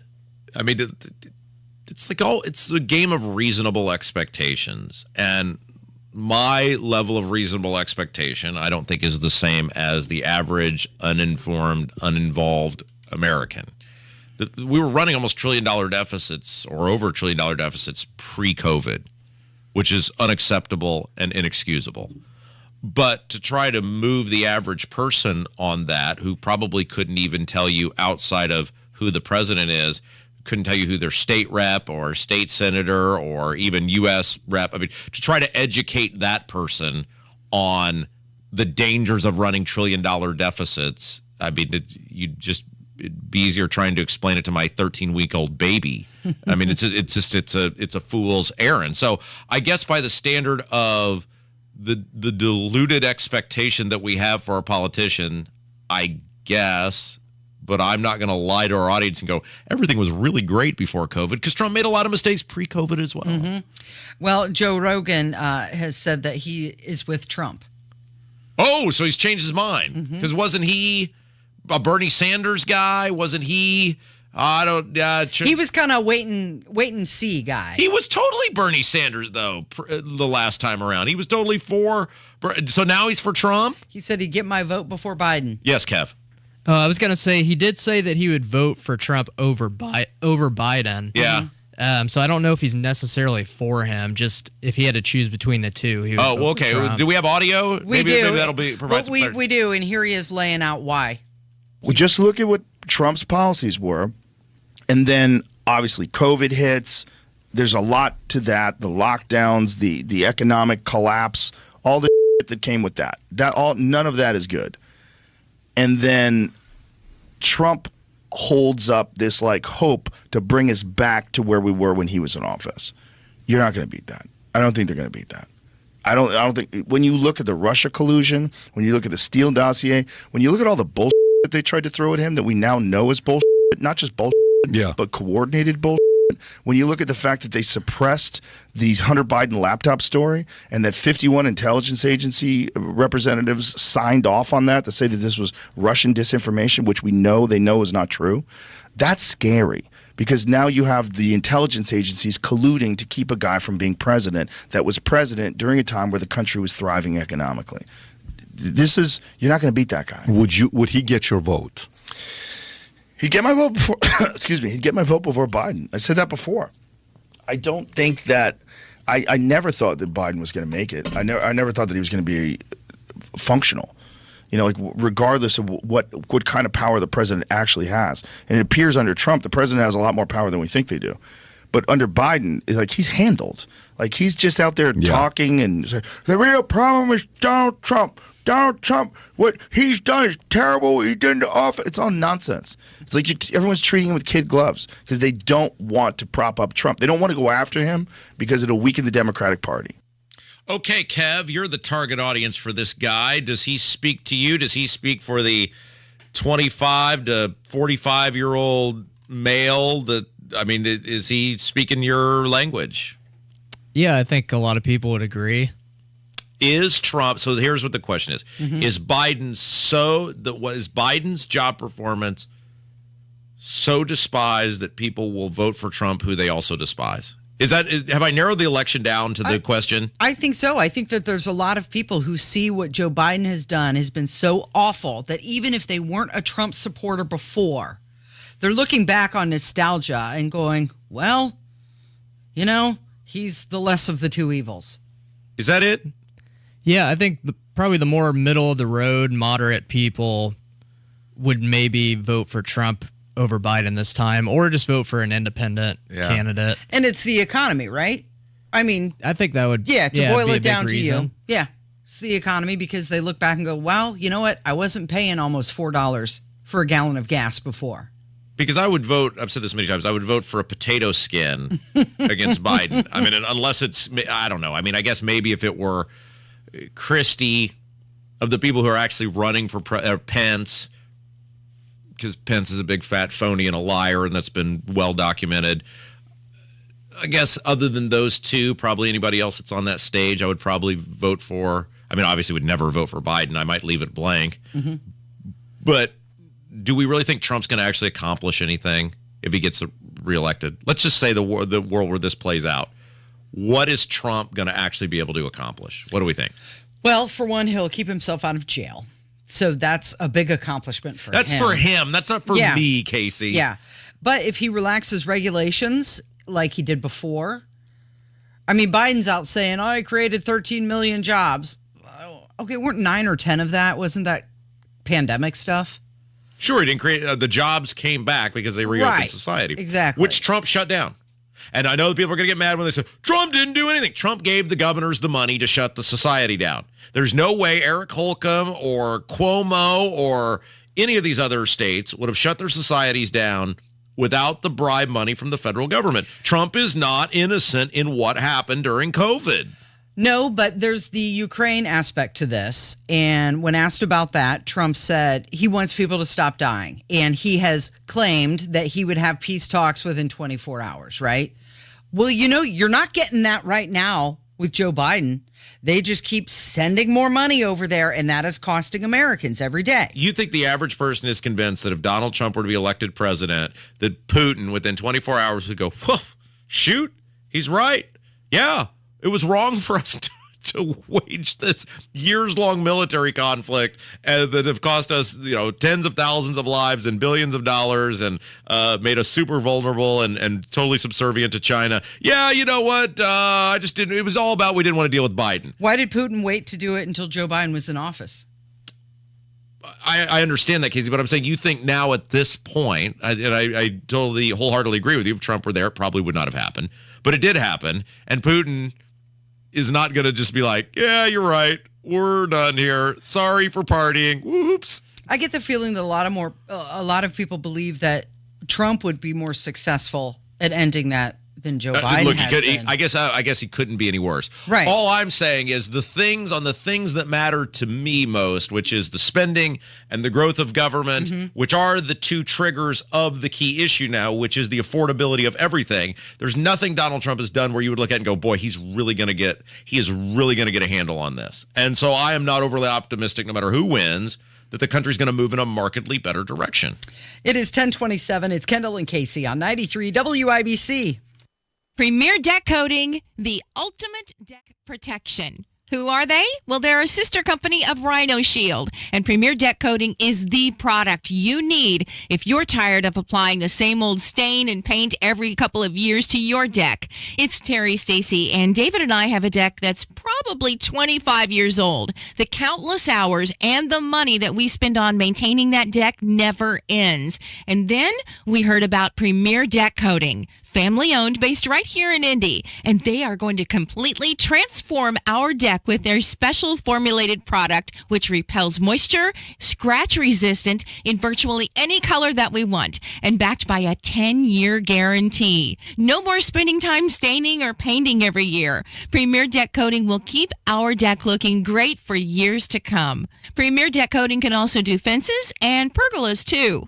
For a free quote, call 317-696-4071 or visit premierdeckcoating.com.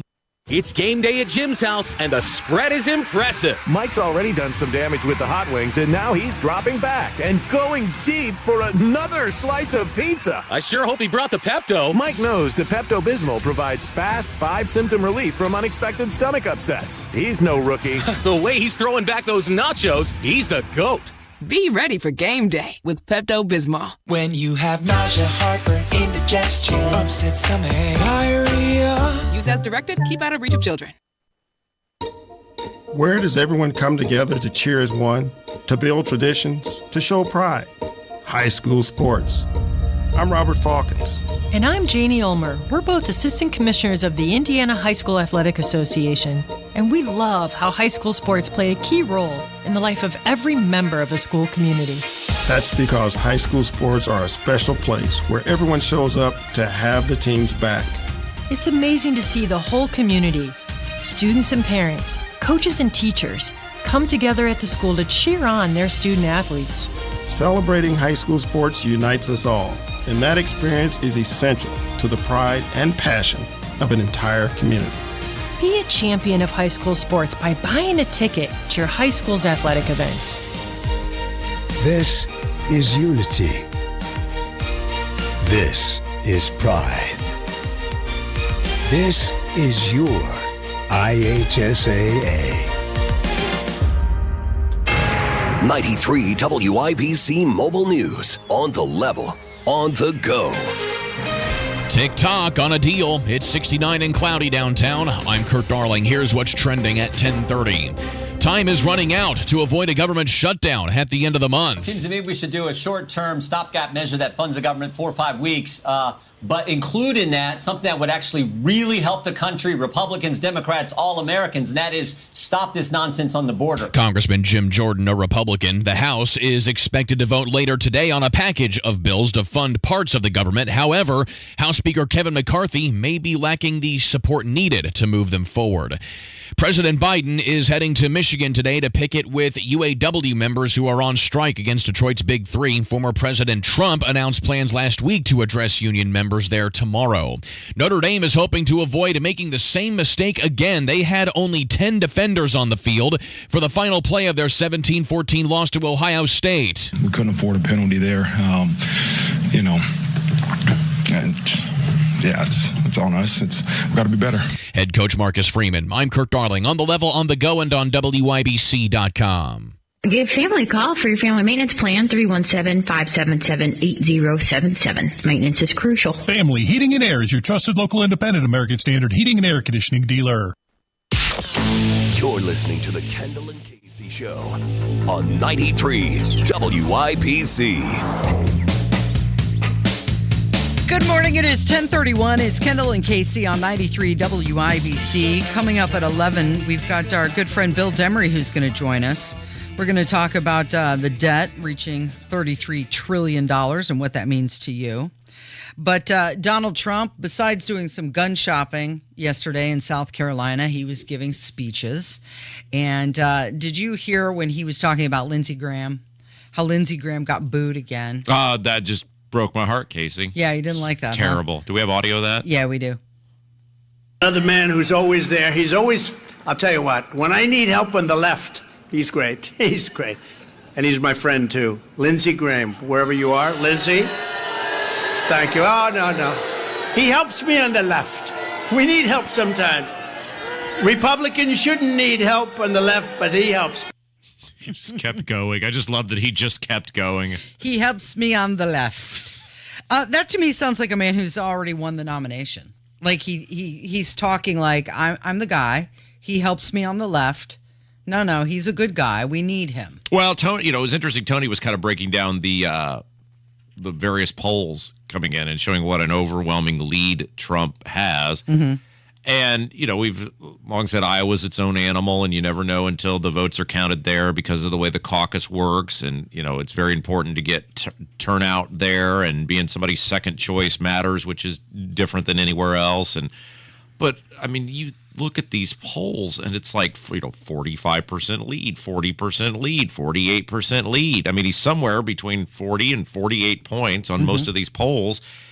How could you lose that at this point? What could Trump do at this point that someone would say, that's it, I'm done here? Just stop talking and let Biden keep making mistakes. And that gap will just continue to widen. What could he even do at this point if you are a Trump voter? What could Trump even do that you would say, well, that's it, that's the last straw, I'm done here? It doesn't matter what he says. He can't say whether he thinks about the men and women, about, men or women. He can't give you a clear answer on that. He's going after the pro-life movement. Mm-hmm. If you're these are kind of cores of the conservative existence, and he's still winning overwhelmingly. So at this point, what could he even do? What would it be? I'd be fascinated to know what would be the final straw for many people. Biden's campaign chairman, his campaign manager, was saying that he was a little concerned about the polls showing that big gap between Biden and Trump. So Chris Coons is a senator from Delaware. I think Chris Coons actually took Biden's place when he became the vice president of the United States, and a rare act of maybe random, confused, accidental honesty. Right now, the polls head-to-head are more concerning than I would expect, but I would so much rather be in this position of having an incredible record for our president to run on. He would not rather be in that position. He's saying that he wants to have this incredible record to run on, and they keep going back to the messaging, right? They keep saying, well, people just don't understand. The economy's working. It just hasn't caught up to you yet. I mean, was Pete Buttigieg's message? Well, and what else? Like, what else do you have, right? I mean, there's nothing you can point to go, your life is really, really better because fill in the blank. There's always the pivot of this little pocket of existence is doing better, and maybe you're doing worse, but hey, these guys are doing better, and it's a vote, and then it becomes a voter turnout operation.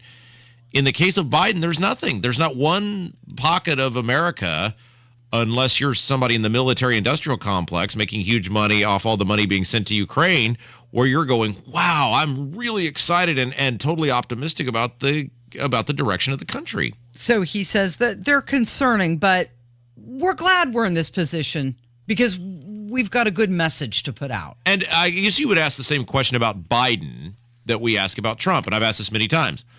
Other than baby drill, what have you heard? What's Trump's vision? What's Trump's plan for the country?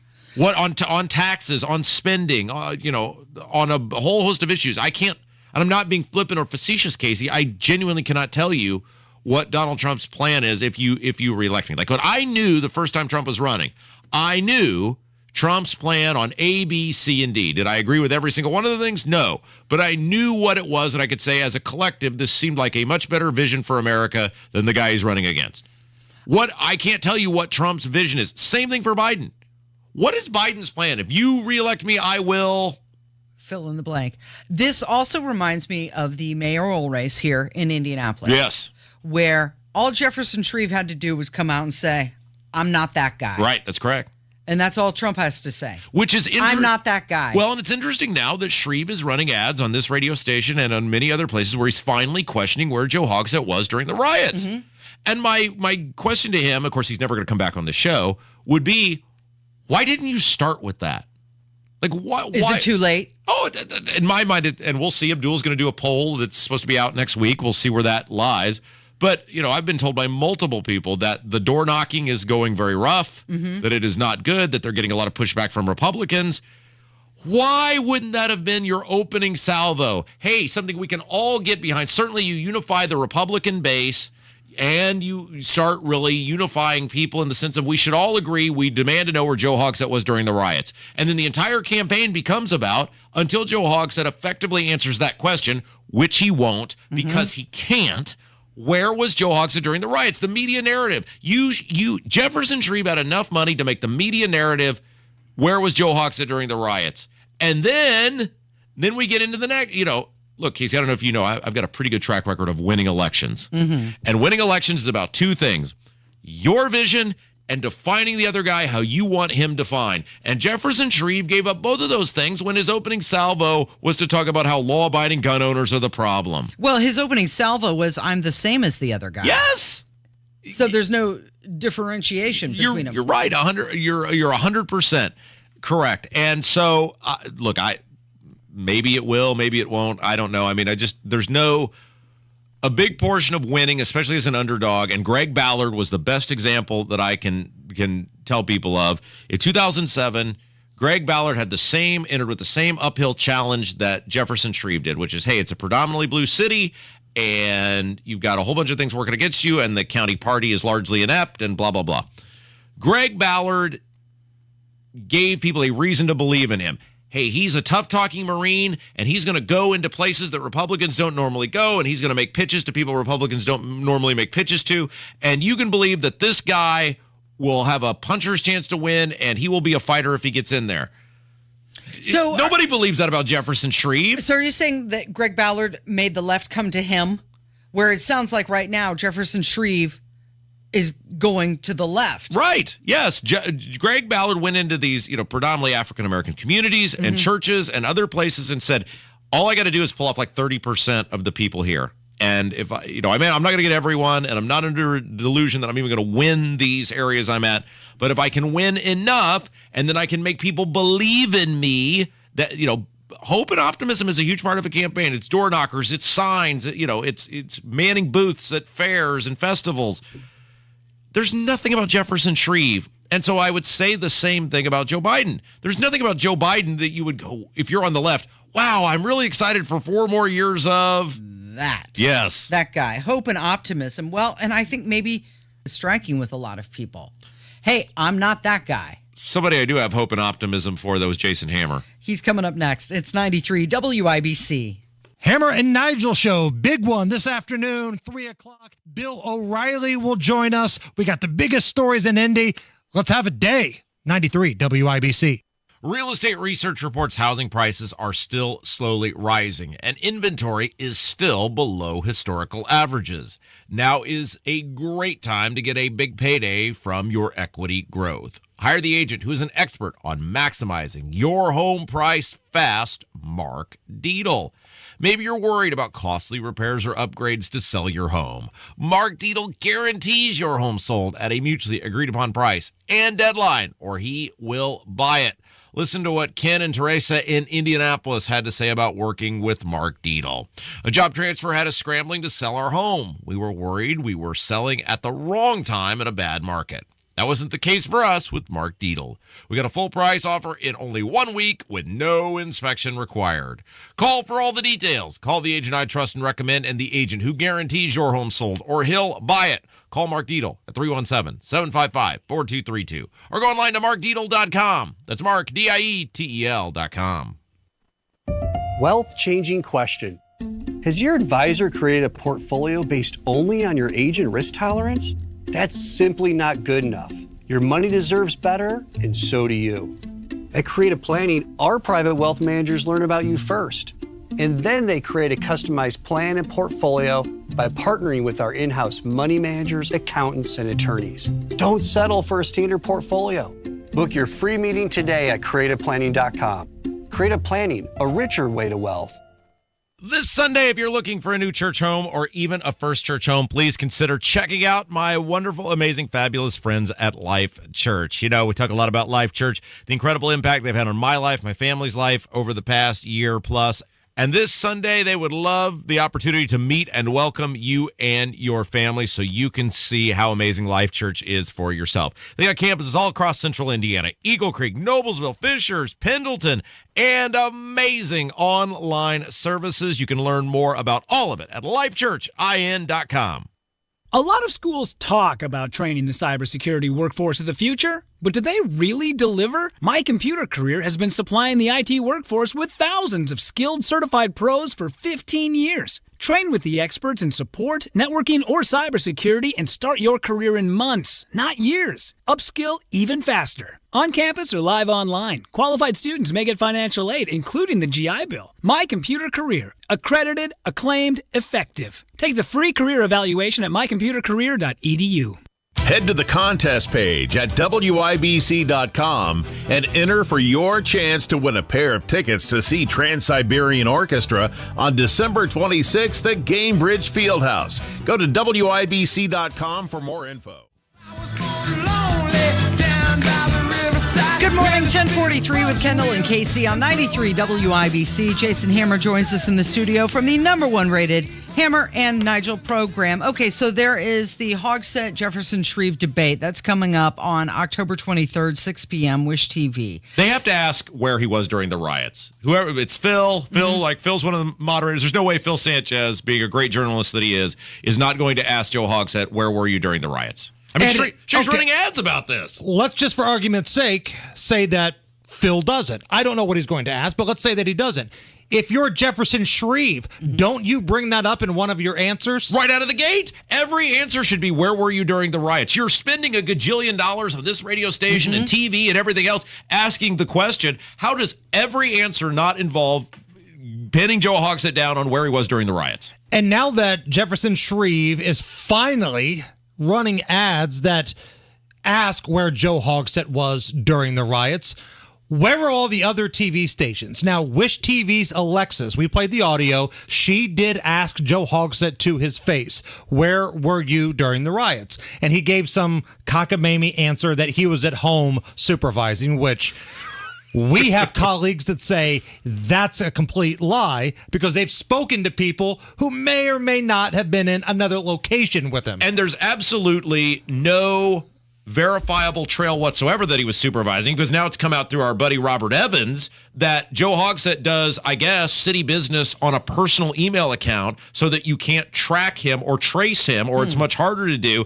But there's no verifiable anything of him emailing, texting, phone calling, nothing leading during the riots whatsoever. Because you can't send a FOIA request for a personal email, and that's what Boss Hogsett did when he was doing business. Now, if somebody could find an email that Joe Hogsett was doing from his personal account that had city business attached to it, then you've got him. But everybody over there, they're on the same team. Like, you got to tip your hat to the shady Hogsett administration. They know how to cheat, they know how to hide things, and they're pretty good at it. But it ultimately rests on the media in this city, because if everybody teamed up, let's take old 2Ls, for example. The dumpster diving guy at Channel 13. Yeah, who incorrectly just dug to the ends of the earth to try to prove you guys wrong about Camp Atterbury, and then when he was wrong, did you guys ever even get an apology? Oh, no, of course not. Think of 2Ls put the same effort into dumpster diving on Hogsett that he tried to do on you guys in Camp Atterbury. Even if you guys had been wrong, you're not in the government. You have no power over anyone, and that guy about had an aneurysm trying to prove you guys incorrect. But when it's Hogsett, the mayor, who no one knows where he is during the riots, nothing from old 2Ls or anybody else in this city. Well, because that's not the narrative that he's promoting. Right. So many people were on the take for that Atterbury thing, right? Like, I had folks that were coming at me like, that day, you don't know what you're talking about. Please stop. And it was so out of character for them. You could tell they were told, don't tell anybody about what's happening. We're getting a lot of money here. Shut your mouth and play ball. And the stories I was getting from folks, no pun intended, boots on the ground at Atterbury were like, yeah, this is what's really happening. And the government, believe it or not, proved me right. So Channel 13 was wrong about that. But Rob, you're absolutely right. Think about all the effort they went into to carry the water for the Afghan refugees down at Atterbury. Joe Hogsett was missing during riots. This is the capital city. This is a city that has hosted a Super Bowl. We have the Final Four on a regular basis. We host the world's largest one-day sporting event. The mayor went missing while businesses were being looted, fires were being set, and windows were broken, and it's crickets. Damn crickets from most of the media in the city. And everybody knows the rumors that are out there and the allegations that are made by mainstream people, right, about where Joe Hogsett was. How could you not be just a little curious? But then you get the thing in Indy Star where random confused accidental act of journalism breaks out. She asks him being Hogsett the question. He gives this pathetically ridiculous non-answer, and there's no follow-up. Like, sir, that is not an answer. Do you need me to rephrase the question? Like, oh, okay. Nobody knows where the guy was, and he can't provide an answer. And now you've got the opponent of that guy running ads that say, no photo for Joe during the riots. Where was he? He was nowhere to be found. Which, that should have been happening months ago, but that's a separate discussion. But you would think that would trigger one of these investigative offices around Indy. Every TV station has their investigative reporters. And as of right now, Wish TV was the only one that has asked Joe Hogsett to his face, where were you during the riots? You think, and obviously he's not going to come on this show or your show and answer, but you think Shreve regrets listening to the big guy? I mean, the big guy. The porky fella. When we say the big guy, we're and I can say this because I am fat too. So, like, you don't mean Joe Biden. Yeah. No, like Abdul can say things about the black community we can't say. I can say things about fat people because I am one. There's a fat guy helping his campaign. Do you think he regrets listening to? See how I teed that up for you? Thank you. That's why we work well together. Do you think he regrets now because he's doing the thing we said he should have done from the beginning, which clearly tells me his internals aren't showing that going after law-abiding gun owners and talking about abortion was really moving the needle in his behalf? Do you think he's sitting there going, man, I got some really crappy advice from these establishment Marion County Republicans because he's doing the thing he should have done from the beginning?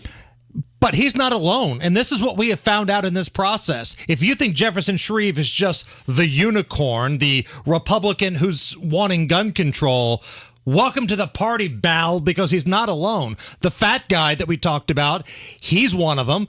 And the new chick that's going to be like the chair of the GOP. Yeah, Anne Hathaway. Anne Hathaway. Fat guy used to work at Hathaway's campaign or her office. Oh, yeah. And all of them, they're the same. They're anti-2A Republicans. Now, listen, if you're not a gun person, that's fine. I understand it. Not everybody is a gun person that's a Republican.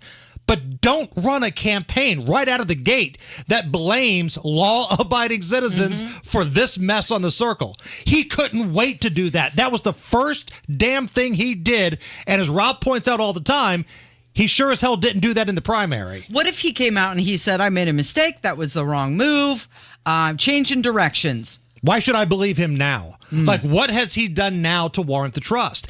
And people ask me all the time, will you be mad if Jefferson Shreve wins the election? I won't, because Joe Hogsett sucks that bad. But I really don't think it's going to be much of a difference. That's the thing. I've got two guys here. One of them we know is just an absolute dumpster fire in Joe Hogsett. The other one blames people like me for the problems out here. Like it's my fault that these repeat offenders keep getting let out, but I'm a law-abiding citizen who owns a gun, who's never been arrested, and hot damn, he could not wait to talk about that as the crux of his campain. All right, can we switch gears for a second? I've got to just air a grievance here for a moment. Oh, it's Festivus, the airing of grievances. And it's not at you. You got a lot of problems with these people? Look, here's the thing. Okay, so Hammer, thanks to his sports betting prowess, helped me hit a 4-leg parlay on Sunday for the NFL, put a whole bunch of money in my account. So I looked at it, hey, I'm playing with house money. And so the last couple, Sunday night and then Monday Night Football, I said, hey, let's throw a few coins on whatever game you want to pick, and that way it'll give us a rooting interest, and it's 3 hours of entertainment for a very small. We're playing with profits. Right, exactly. I'm not losing anything. Sure. The NFL stinks. These games stink. Like, I'm watching these games, and I am trying very passionately to be interested in them because I have money on them. And I'll tell you what, that Raiders-Steelers game was a turd. That Bucks-Eagles game was a turd. That Rams-Bengals game was a turd. I'm buying my way into interest, and you know how I am with money, Casey, and I was struggling to get through them. You saying the white Bengal uniforms weren't enough for you? The national game, that Chiefs-Bears game, I mean, these games stink. There are some bad teams and bad quarterbacks in this league. Like when people say, I can't believe that Patrick Mahomes make this money or whoever. If you're a good quarterback, you deserve it because we've seen some bad quarterback play in some of these prime time games. I mean, I was on the struggle bus Sunday night to stay awake to the end of that Steelers-Raiders game, and the bet I had went right down to the very end. And it's like, this play is so bad, and it is so boring. And the coaching, too. You're down 8 at the 5-yard line, and Josh McDaniels, who was this close to being the Colts head coach at one point, says, nah, we better kick a field goal. Yeah. And then, shockingly, they never got the ball back. Well, and then, we had that game last night with the Bucks and the Eagles that we had an interest in, and it is like watching a high school football team with the Buccaneers offense, and it was like, oh my gosh, I'm struggling to get through this game. Of course, I can't turn it off because I got money on it, but it's like, that's why the Chiefs brought in Taylor Swift. I mean, they're trying everything they can. The Buccaneers game last night, Baker Mayfield, he's kind of like Jameis Winston, right? He's the white Jameis Winston. You're either going to get the best game you've ever seen in your life, or you're going to get something to make you go, you should be working at the snack bar. Yeah, I mean, there's a play, Casey, where the Buccaneers have the ball, and he drops back to pass, and there is like a C, like it parted, like Moses would have looked at that and been like, look at the hole! And he decides to throw in the rain. He could have run for 50 yards. Hammer or I could have picked up the first down and then some. And he decides in the rain to throw a 50-yard pass that is not from me to that wall over there or to a receiver. And we're looking at this going, what is he doing? Well, what? Did he not do his checkdowns or... Made a bad decision, and you would think that a guy who's been in the league this long would be able to fix that. There's a great meme that goes around, and I've seen it about Baker Mayfield and Jameis Winston. If they worked in any other field, would they be this wildly inconsistent, one way or the other? Yeah. Like if Jameis Winston ran a daycare, when you dropped your kid off in the morning, When you went back in the afternoon to pick him up, he would either be fluent in Chinese or be dead. There's no in between. And then one other thing we got to talk about here, and the NFL's got to get a handle on this. The Buccaneers had a chance to impact that game at the end if they kept trying and called their timeouts. And they just gave up. They just quit. I mean, it's like, hey, you stop them, we get a timeout, we get the ball back. If the NFL is going to take people's money on sports betting, don't you have an obligation that the team actually has to try to the end of the game? Sean McVay knows the spread. Mm-hmm. Sean McVay kicked a meaningless field goal last week for the Rams that had no impact on the game at all in the closing seconds, and it covered the spread. I mean, I had 2 bets on that game, and they both depended on the Buccaneers trying at the end of the game. Either way, if they had just tried, I would have won the bet. And they refused to try. I'm sorry. So, yeah, you're right. There are some bad teams in the NFL. The haves and the have-nots are really starting to separate themselves, it seems like. And my gosh, the Bears are not going to win a game. They're going to be the first 0-17 team. So this weekend, Rob, how much do you love the Bears? Because they played the Broncos. Now, the Broncos just gave up a 70 burger to the Miami Dolphins, and now the Bears are playing the Dolphins. Final score, Broncos 35, Bears 3. Oh, no. I think you guys should just stick to college football. Oh, yeah. I mean, like... Do you see the ratings for NBC for the Ohio State Notre Dame game? Oh, yeah, it should have been good. It was the game of the year so far. And that game replay, of the year, highest rated game in 30 years. Yeah. 10.5 million viewers. On NBC, right, but Sure. they don't air a lot of college football. They air Notre Dame games. And now aren't they airing some Big Ten games? Yes. Well, yeah. Which- the low-level games. Like Right. you're not getting Ohio State, Michigan on NBC. Right. When you get undefeated like Georgia against Bama, that's probably going to beat, an NBC game. What's coming up this afternoon? Bill O'Reilly is going to join us. How exciting. He's going to call into the program. We're going to do it live after 5. See what I did there? And we're going to have a good time. Thanks, Hammer. It's Kendall and Casey on 93 WIBC.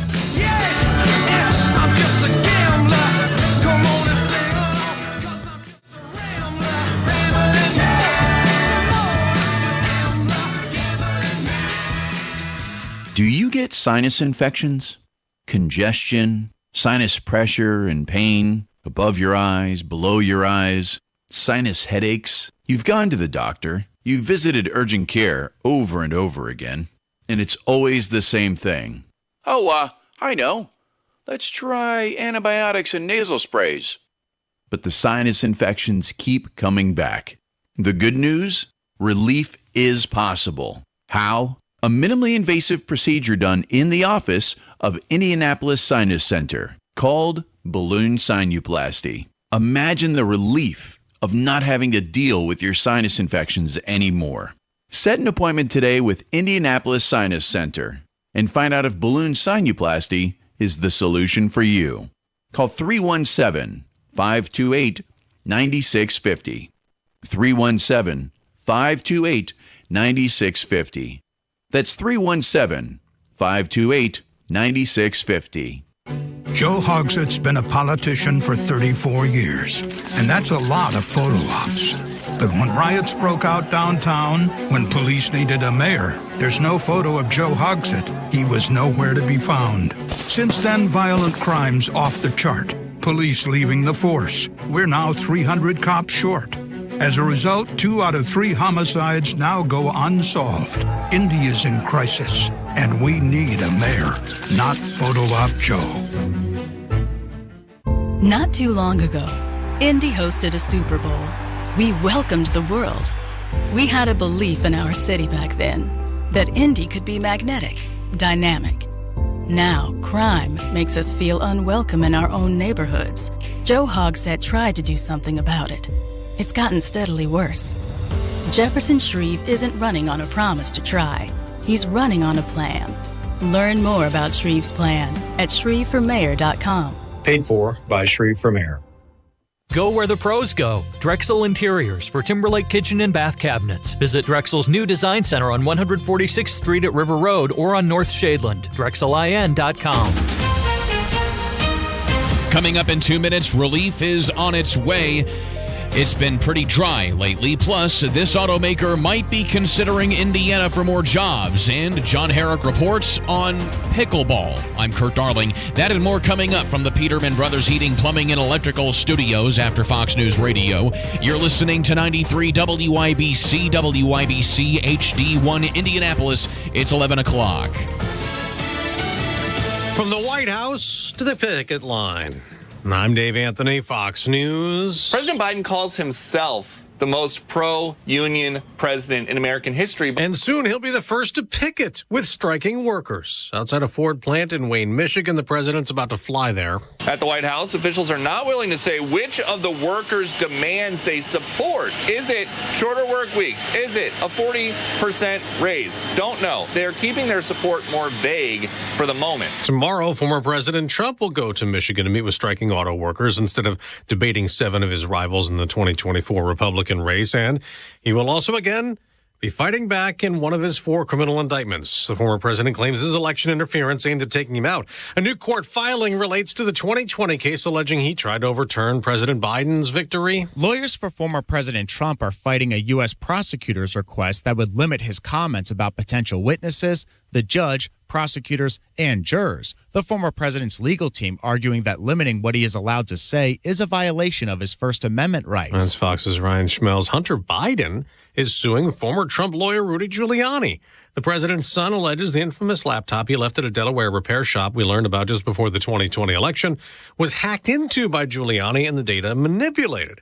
Just days before government funding runs out, House Speaker Kevin McCarthy says they are making progress. We'll vote on a rule to bring up 4 more appropriation bills. It takes 12 of those bills for a full budget. Some conservatives are demanding they pass them all, opposing any short-term funding, which most House Republicans want to give them more time to avert a partial government shutdown, though Senate Democrats oppose proposed House spending cuts. We got some updates to the economy. A gauge of consumer confidence declined this month from August. New home sales dropped in August and almost 9% from July as mortgage rates hit 20-year highs, though compared to last year, new home sales rose. America's listening to Fox News.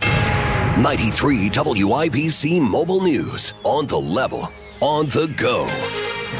How badly we need it. It's mostly cloudy and 68 downtown. I'm Kurt Darling. Here's what's trending at 11:02. Rain is on the way, and it's needed, especially in northern Indiana. If we get less, then we could be a little bit more worried about drought for the early parts of October. Aaron Updike with the National Weather Service. He says many northern counties are under what he calls a moderate drought. The rain is expected to come in waves over the next few days. A woman was found shot on the east side this morning. Portia Walker was pronounced dead when medics got there near 33rd and Midhofer.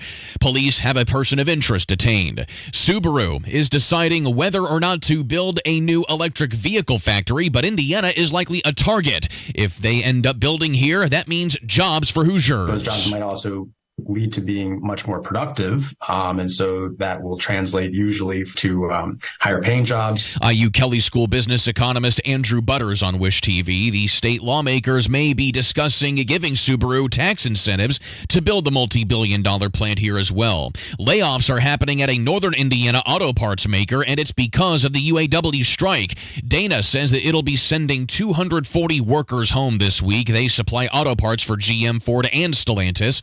All 3 of whom the union is striking against. Dana says they plan to bring the workers back once the strike is over. A $1.3 million pickleball facility is coming to Greenwood soon. John Herrick reports. It's supposed to be built by late spring of next year. Greenwood Mayor Mark Myers says it'll help improve tourism for his city, and it meets a demand that he keeps seeing there because people really like pickleball. Pickleball is like tennis with a net dividing the 2 players or pairs and a court divided into zones, but there are elements of both ping pong and badminton added into the game. John Herrick, 93 WIBC Mobile News. I'm Kurt Darling, on the level, on the go, and on WIBC.com. You probably know how much money you've saved in your IRA or 401k, but do you know how much you'll owe in taxes on this money in retirement? Because that's the most important number you need to know, right? Otherwise, you don't know how much money you have. It's Terry Stacy. Learn how much money you'll owe in taxes with your IRA and 401k. Just go to SaveTaxesWithBill.com. That's SaveTaxesWithBill.com. midday.com. Just input a few numbers and you'll instantly see how much money you'll owe in taxes when you retire. Plus, you'll see how much you could potentially save if you take advantage of some simple tax planning strategies right now. It's from my good friend and retirement guy, Bill Demery, right here in Indy. Don't give the government a nickel more in taxes than you have to. Go to savetaxeswithbill.com. That's savetaxeswithbill.com. This hour on 93 WIBC, powered by Family Heating and Air, your American Standard air dealer in Indianapolis. You're listening to Rob Kendall. It's an action-packed show today, Casey. Let's go! And Casey Daniels. The gang is all back together. On 93 WIBC. Good morning. It is Tuesday, September 26th, 5 minutes after 11. It's Kendall and Casey on 93 WIBC. Joining us in the studio right now, Bill Demery. He is your retirement guy, and we're talking about money. Bill, let's start off and talk about the national debt. It just surpassed $33 trillion last week. And if we connect the dots, explain, what does that mean to us? It sounds like an awful lot of money, but what does it really mean? Well, Casey, here's some good news is, yes, we're $33 trillion in debt. That's the bad news. But the good news is we still have time left to do something about it because taxes are on sale right now. Oh, we love sales. Wait, well, you got a coupon? I hope my wife is not listening because she's going to be all about this. What do you mean taxes are on sale? The Tax and Employment Act that President Trump put through, it has a ending date, and that ending date is January 1st, 2026. Taxes will revert back to a higher amount. So in regards to the taxes, most people, they don't understand, okay, that back in 1981, the highest tax bracket was 70%. 7-0. 7-0. Sounds now, pretty high. Wow. Where does the government get their revenue? Okay, they get it from taxes from us, okay? So when's the best time to pay the taxes? When they're at a lower rate or when they're at a higher rate? Well, that's a no-brainer at the lower rate. And this is where we have the opportunity to do what's called partial Roth conversions. And so the listeners out there that have like a 401k or an IRA, that's all pre-tax money. So I have clients come into the office and we talk about their 401k and they say, I've got $1 million in my 401k. And I say, no, you don't. Yeah, if whatever taxes they're going to take out, then that's what you have left. Yeah, because if they're in the 40% tax bracket, all of a sudden they go from $1 million to $600,000. Yeah, Bill Demery is our guest. We're talking about the $33 trillion in debt, which is embarrassing and disgusting. And by the way, full disclosure, everybody knows this, but we want to put it out there. You do advertise on this show. I'm curious, Bill. You said something that was interesting. And we talked about this, in fact, the other day, that in 1982, the nation's debt went over $1 trillion for the first time. And then we went 10 years by 10 years. And while it was, not great say, 2012, the explosion of spending and debt that has been incurred since 2012 and the past 10 years, these people should be ashamed of themselves. It's just getting so out of hand, and I think our founding fathers would turn over in their grave, if they saw what happened. I remember, Ronald Reagan, when he was in office, he says, government is not the solution. Government is the problem. Yeah. And that's so true. It's fascinating because I think I'm trying to do this from memory here, but that chart that we looked at, Casey, from 1992 to 2002, there was like $2 trillion added. I think it went from 4 something to 6. Not great. But you look at how the economy roared, and we talked about how, look, Clinton clearly had to make the deal with the Republicans based on the election results of 94, and whether he went willingly or by force, he went, and look at the great economy that roared at the back end of the 90s because of it. When governments get their act together fiscally, the economy generally does very well. Yes, but I was thinking about this on the way in, and we talk about Joe Biden and having dementia, and being so frail. Unfortunately, there's a lot of politicians out there, Rob and Casey. They have dementia too because they forget that they're working for us, and not them. Yeah. Well, this debt, it's not because of higher productivity or higher population. It's just because they're spending more. Yeah, they like to spend. And these career politicians, They get in and they have a sense of power, and they forget who they're working for. Yeah, it's interesting. Bill Demery is our guest, and we're talking about the nation's debt and how that impacts your financial future. We've talked about this famous interaction I had with our old pal, the Duke of Spendingburg, Todd Young, at the Stack's Pancake House, where he made it abundantly clear to me in the room full of people, and we've had many people who have on this show confirmed what I say took place, where he said, I'm never stopping the spending. I'm never doing anything with entitlements. I'm never stopping any of this spending. You can take the COVID stuff, which is ridiculous, out of the equation. He'd added $6 trillion plus at the time to the nation's debt, and he said, I'm not stopping. And Bill, people look around and go, well, if the Republicans say they're not stopping, then how does this ever end? Maybe it doesn't, and that's pretty scary for a lot of people. Rob and Casey, I have clients come in and they talk about taxation on their Social Security. And I say, yeah, it's called the sneaky tax, okay? Because back in the earlier years when Roosevelt was in the presidency, he was asked by the media, will Social Security ever be taxed? And he said, that's ridiculous. That's an entitlement program. We don't tax entitlement programs. Well, in 1983, when Reagan was in office, that's when the first taxation came about on Social Security, okay? Now, he was a Republican. 10 years later, who was in office? Clinton, okay? He raised it to another percentage. So I tell my clients, it doesn't make a difference if you're Republican or Democrat. All parties like to spend our money. All right, Bill, we are problem solvers on this show. We're not just complainers. That's why we're so highly rated. We try to solve problems. What should people be doing? And you touched on this a little bit now about the taxes are on sale right now. So if you're a person who's saying, look, I see the inflation, I see the national debt, I hear Rob and Casey talking about these things. What are some of the steps people should be taking right now to protect their money and protect their financial future? Most of our retirement funds are in pre-taxed funds like IRAs and 401ks. What's that mean, pre-tax? What's that mean? Pre-tax. They got a tax deduction, okay? All this is going to grow tax deferred. Yeah. Okay? But somebody's going to have to pay the taxes someday. Yeah, so when you take it out, and let's say it's 5 years from now, and, heaven forbid, Biden's still president, and those tax rates go up again, you're going to pay, if that tax rate's higher, when you take it out versus what it is now.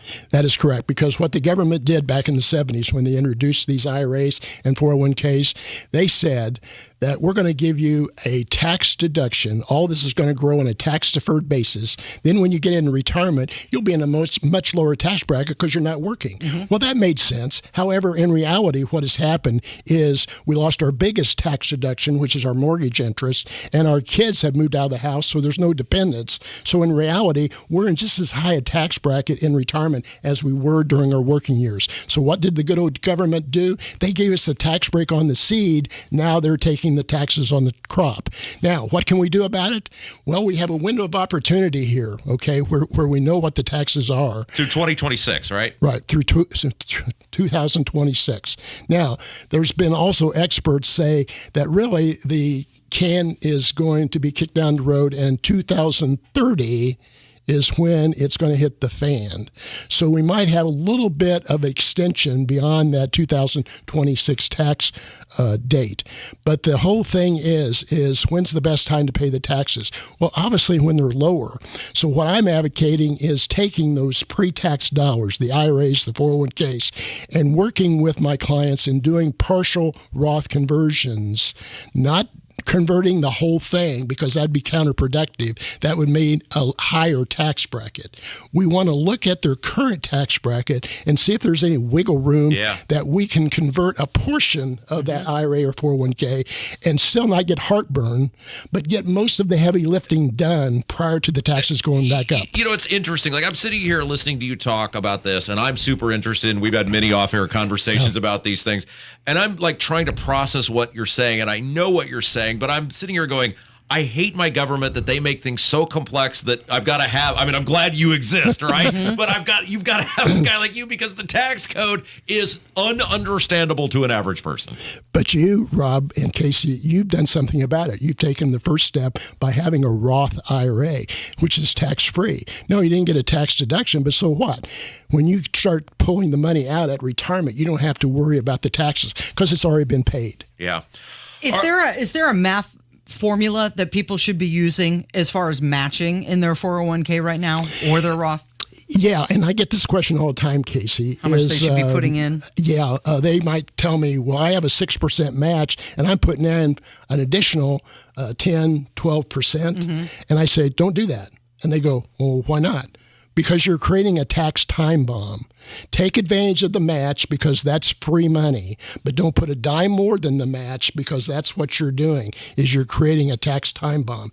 Take that money that you would have ordinarily put into your retirement plan and set it aside to pay the taxes on these partial Roth conversions. This is why I love that I have you, because I just go, Bill, what do I do? And Bill tells me, and I say, okay, sounds good.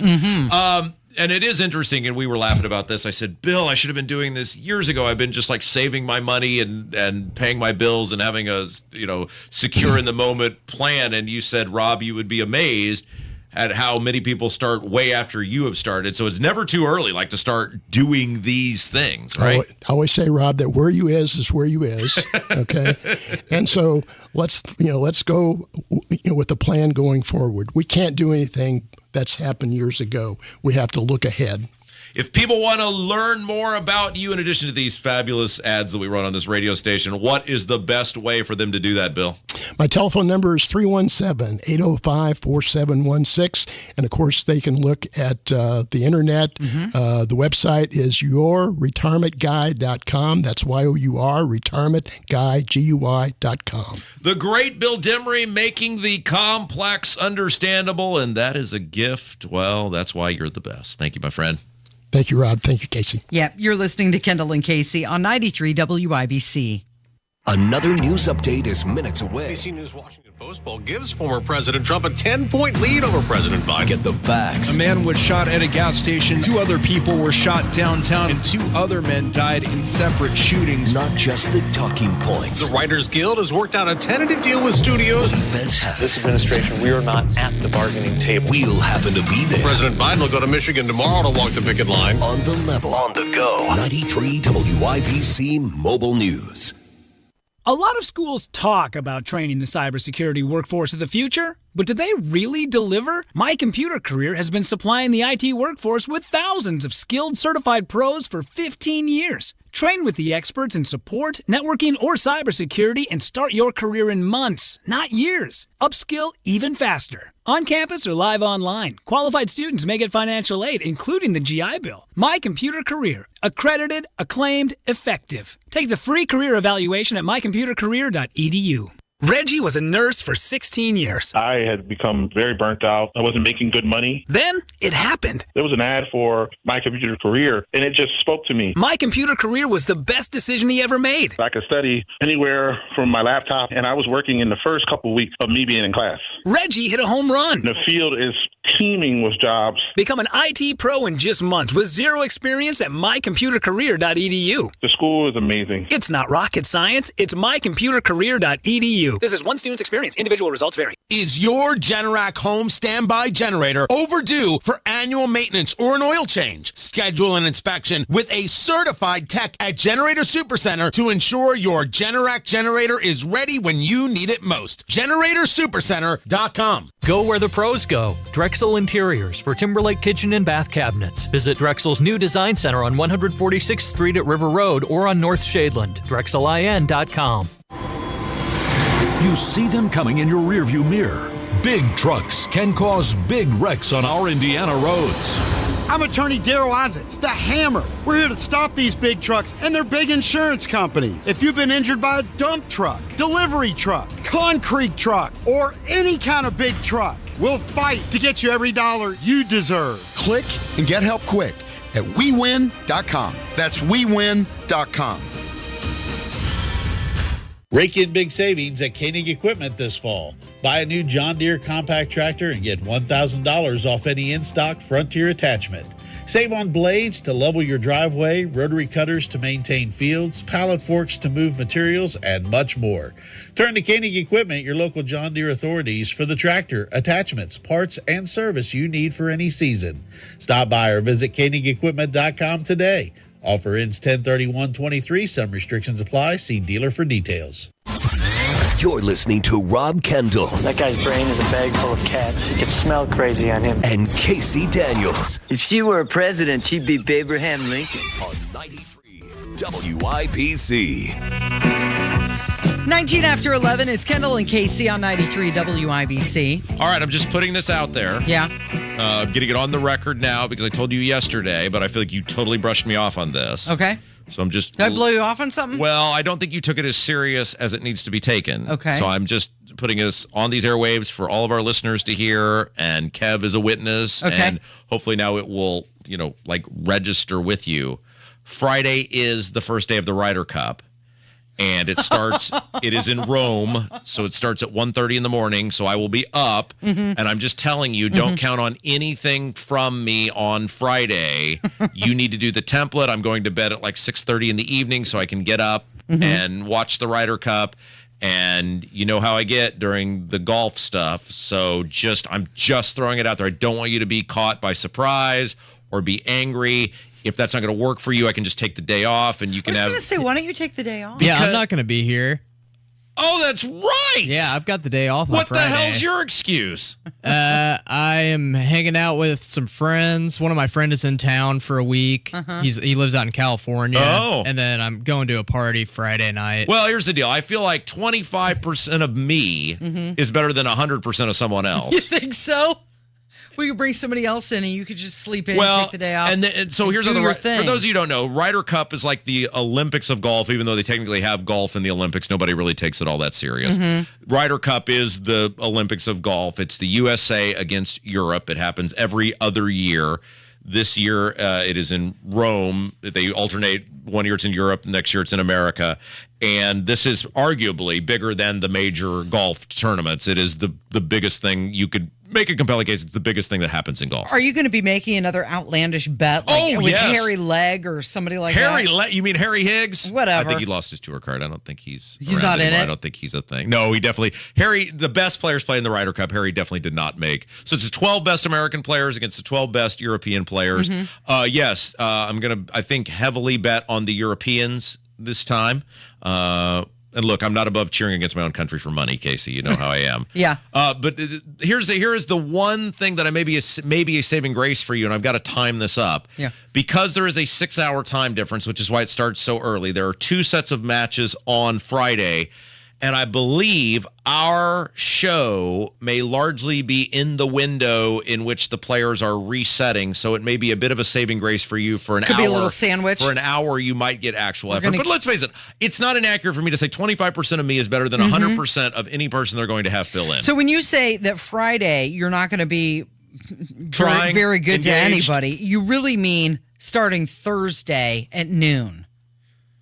Yeah, because you're going to have to do the template. Right. That's when you're going to, as soon as we get off the air on Thursday, you're pretty much no good to me. I'm going to give maximum effort until the show ends on Thursday. Okay. And then after that... Are you giving maximum effort today? Yeah, I mean, look at me.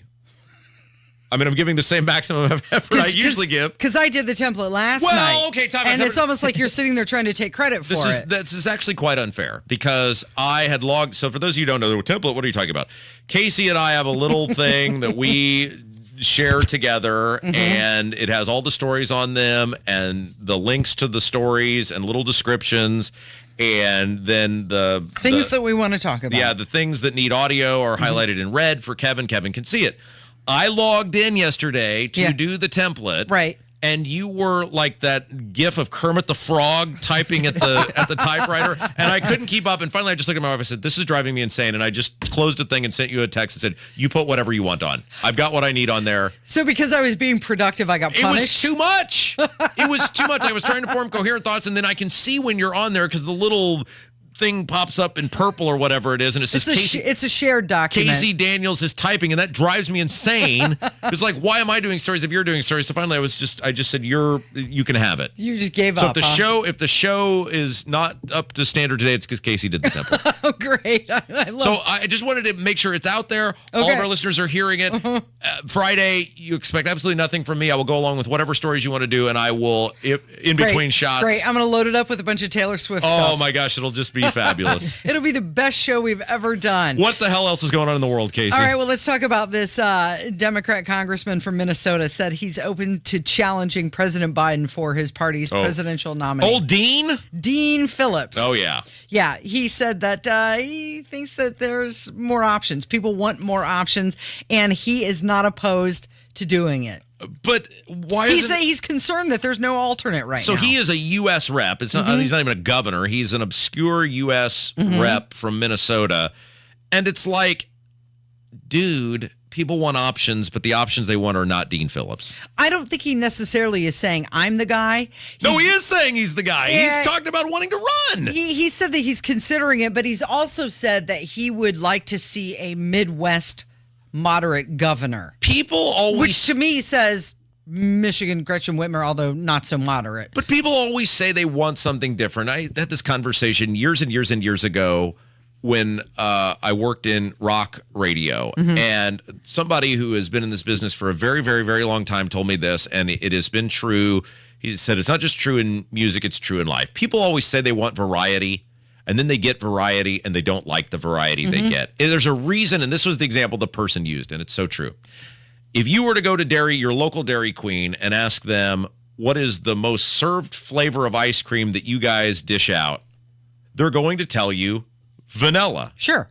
Even though people claim to clamor for a variety. Why is the classic hit station, why do they play the same 20 songs? Well, because they're the tried and true. How many freaking times can you hear Lion Eyes before you just want to stab yourself between the eyes? But yet they play it. Why? Because that's what everybody, Grandma can listen to it, Junior can listen to it, you, Fred, can listen to it.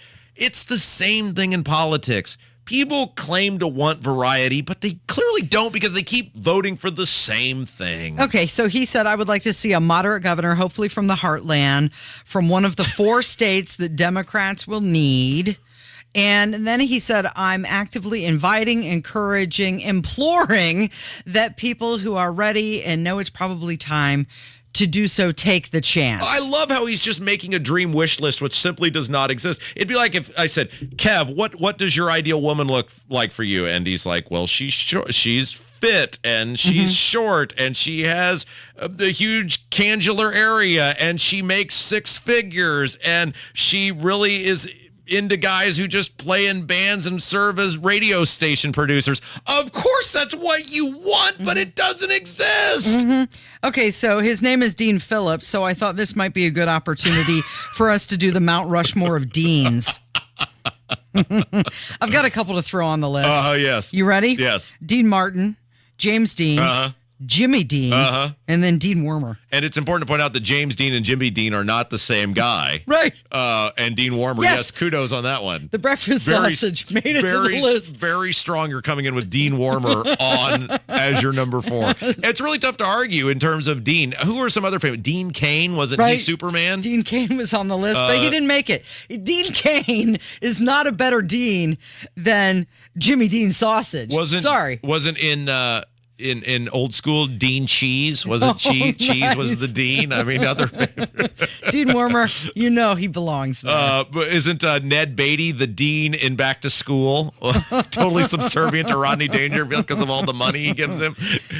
Well, that's a fun moment in Mount Rushmore of Deans. Great job, Casey. 11:27. It's Kendall and Casey on 93 WIBC.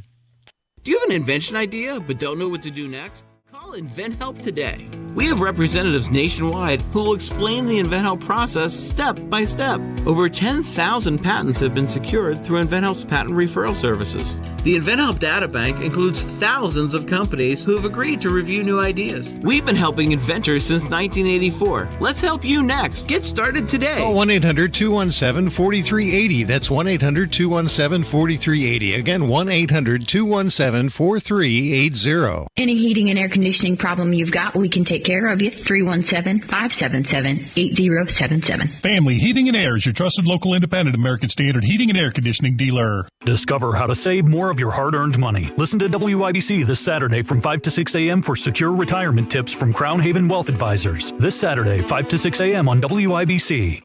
Hi, I'm Arielle Winter. If you're anything like me, your pets are not only your best friends, they're part of your family.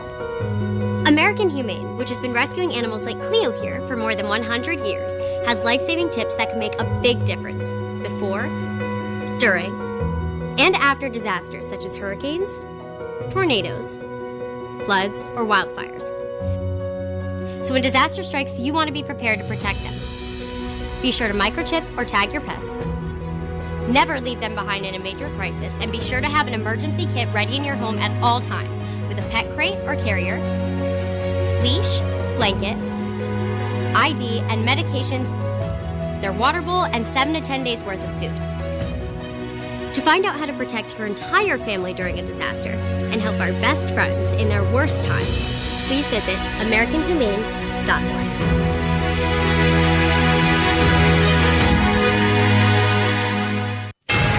93 WIBC Mobile News. On the level, on the go. It'll finally get wet. I'm Kurt Darling. Here's what's trending at 11:30.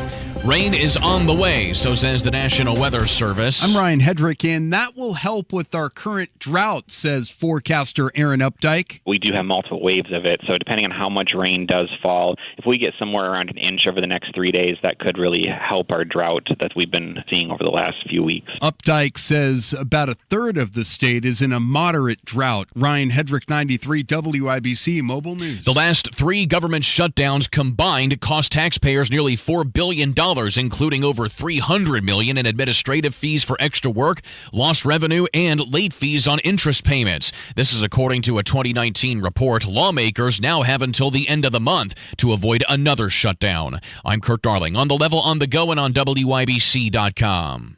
Times, it's easy to lose sight of the importance of saving for the future. The National Foundation for Credit Counseling wants you to know there are simple steps to set aside dollars each month. The most important is reviewing all your monthly expenses and establishing a household budget. Need help getting started? Speak with a certified credit counselor who can help map out a plan for you. Call the NFCC at 800-388-2227. This has been a public service message from the NFCC. Hannah complained of a headache. It was a rhabdomyosarcoma. The tumor was very aggressive, and it very quickly became clear that St. Jude was the ultimate place to be. St. Jude is an asset to the world. I think it's the kind of place that could teach the world a couple of lessons about how to treat people. If those lessons could be learned, this world could be a better place. St. Jude Children's Research Hospital. Finding cures, saving children. Learn more at stjude.org. You're listening to the Kendall and Casey Show on 93 WIBC. It's 11:32. You're listening to Kendall and Casey on 93 WIBC, and a new poll says that Nikki Haley has surged into second place behind Donald Trump, but this is specifically in New Hampshire. Trump, the clear front runner, 45%. Nikki Haley, the closest behind, with 15%, beating out everybody else, including Ron DeSantis. Chris Christie's at 10%, Vivek Ramaswamy at 6%. Okay, so this is one of those important states like South Carolina or like Iowa where people who are really into it pay very close attention to what's going on there. What do you make of Nikki Haley making inroads in New Hampshire? And does it matter at this point? Does it matter? It probably matters for a donor standpoint for her. It matters from the standpoint of these people cannot coalesce around an alternative to Trump. And that's really what matters out of all of it. I mean, what is the moral victory? Hey, I got second in New Hampshire. Yeah, but you lost by 30. Hey, I got second in New Hampshire. But doesn't that, I mean, for donors, they want to see a win or they're going to stop giving their money, right? You're 30 points behind. What is the pitch to the donor? Hey, give me more money so I can lose by 25 instead of 30. I mean, what's the case to be made? Well, I mean, Doug Burgum got enough money to get into the debate, right? He used his own money. Is that what it was? Casey, he's the guy who paid people to buy the gift card. So, yeah, I mean, I guess if you're just convincing yourself to give yourself more money, what possibly, if you're going to a donor right now, let's pretend you're Nikki Haley. Hey, I'm in second in New Hampshire. Oh, interesting. Are you closing in on Trump? Well, how far are you behind? 30. Are you second anywhere else? No. How are you doing nationally? I'm like 8th. But hey, I'm second in New Hampshire, baby. Well, at one point, do they start peeling off? Well, I mean, I guess as long as you have money, you can conceivably stay. I mean, technically, as long as you're on the ballot, you never have to peel off. I mean, you see this all the time where some guy's carrying his own luggage, flying, in the low grade commercial, and he's still rolling around to Vegas or wherever else. I guess you could stay in forever. I don't understand what the rah-rah speech is at this point if you're still 30 points behind and you've been at it in one state. You're 30 points behind in one state. Right, and she's been in it the longest. Exactly. I mean, whatever. Everybody's free to do what they want. It just seems like but what is she going to do anyway? Get a real job? Well, that's what I'm saying. At what point does she peel off in hopes of getting a position within somebody else's White House? Well, but Trump's already made it clear. Doesn't he not like her anymore? Well, not anymore because she's not loyal. So she can't do that. I mean, look, if you look at the people that are up top, you got Haley, DeSantis, and Christie. Well, none of those people are getting positions in the Trump administration. Then Ramaswamy's down there, but I am floored at how well Trump continues to do, given the repeated gaffes that he makes that should be hyper offensive to people voting that vote in Republican primaries. All right, let's play the latest Joe Biden's brain not working. No. Yeah, he's talking about investing $40 billion in the Pacific Islands Infrastructure Initiative. Unfortunately, Joe Biden goes Joe Biden. So today, I'm pleased to announce we're working with Congress to invest $40 billion in our Pacific Islands Infrastructure Initiative. We call it the PI anyways. It doesn't matter what we call it, but that's what it is. I was going to get back to acronyms, and I'm going to withstand not doing that. He's feeling like he's sleeping. That's amazing. You're not talking like 10 cents here. It's $40 billion. It's like, okay, so here's an example of something you might not remember what it is. Nigel's kid is selling cookie dough for some school project. I signed up for it and it said, Nigel, let me know who to make the check to when the stuff comes or whenever you want it, I'll pay you. Just tell me what it is. I have no idea where that money's actually going. It's a band project, either art or music project or something. It's $25. I'm not going to remember exactly where it is. I know it helps Nigel's kid. This deal he's talking about is hundreds. $40 billion. Oh yes, someone said hundreds of millions. I sold it way short. $40 billion. I don't know where it's going. It's going somewhere. Anyways, come on, man. We call it the PGPI. Anyway, doesn't matter what we call it. And that was kind of condescending, don't you think? Doesn't matter what we call it. You don't need to know, little people. What we call it is $40 billion. No biggie. That you paid for. That's unbelievable, right? He's so dismissive of $40 billion. Anyways. Okay, so Karine Jean-Pierre had a press conference yesterday. No. And I think it's appropriate that we play this next clip from her. It's talking about how Joe Biden is zeroed in and laser focused on lowering costs for Americans just on the back of what you just heard. Why this president has been so zeroed in, so laser focused on lowering costs for Americans, and we've done that. And a lot of the policies that the president has put forward are indeed popular. I mean, Bidenomics has worked so well that you have Republicans in their own districts, in their own states, taking credit for things that the president pushed forward, policies that the president has pushed forward, legislation that they didn't even vote for. If you think about the American Rescue Plan, the Inflation Reduction Act. So I get the polling that you're laying out. What part of zeroed in and laser focused did you get in lowering costs for Americans? Prices are up 17.4% since Biden took office. When I was a little kid, my parents got me a book, and it was one of my favorite books, and it was called Ernie's Little Lie. And it is a Sesame Street book in which Ernie, Bert from Bert and Ernie, is involved in a painting contest, and he makes his own little painting, and his cousin innocently sends him a painting that he made. I think it's of a tiger, and Bert sees the painting. There's no, hey, this is my cousin's painting, and enters it in this contest. And wins the contest. It's this fabulous painting, and everybody is like telling Ernie, "Oh my gosh, Ernie, you're the greatest painter ever," and he like wants to confess that the painting is not his, but he's so like overcome by people saying what a great painter is, and then he's, of course, it's a children's book, so there's back when they used to have like morals of the story. Hopefully there's a lesson at the end. He's overcome with guilt and then admits that it wasn't his painting, and then everybody says thank you for telling the truth.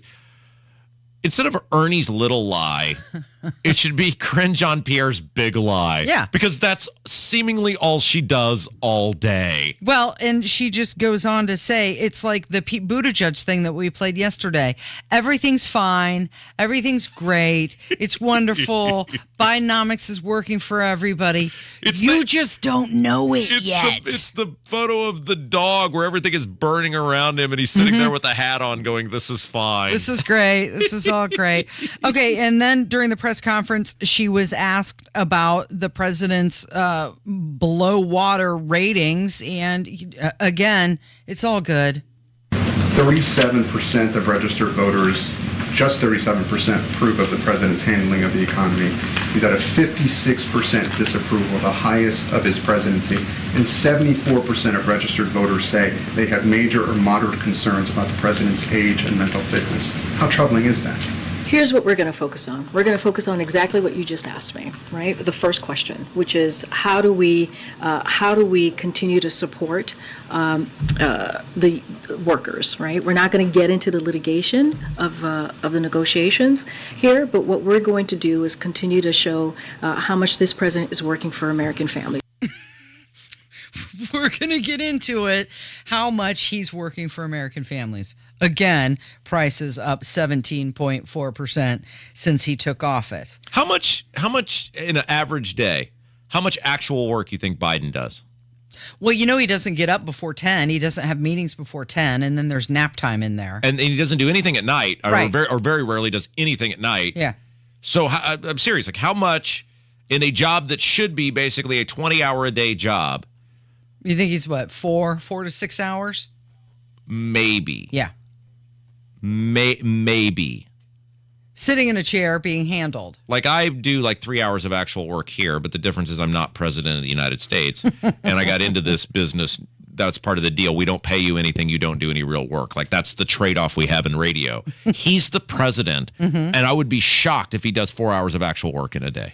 So he was making more jokes again. Kevin, if you could cue up number 10, this time about his age again. Yep. And I want you to notice this week's talking point. The economy was flat on its back. So I'm running again, and you may have noticed a lot of people are focused on my age. Well, I get it, believe me. I know better than anyone. But there's something else I know. When I came to office, and this nation was flat on its back, I knew what to do. I vaccinated the nation and rebuilt the economy. Yeah, he said it.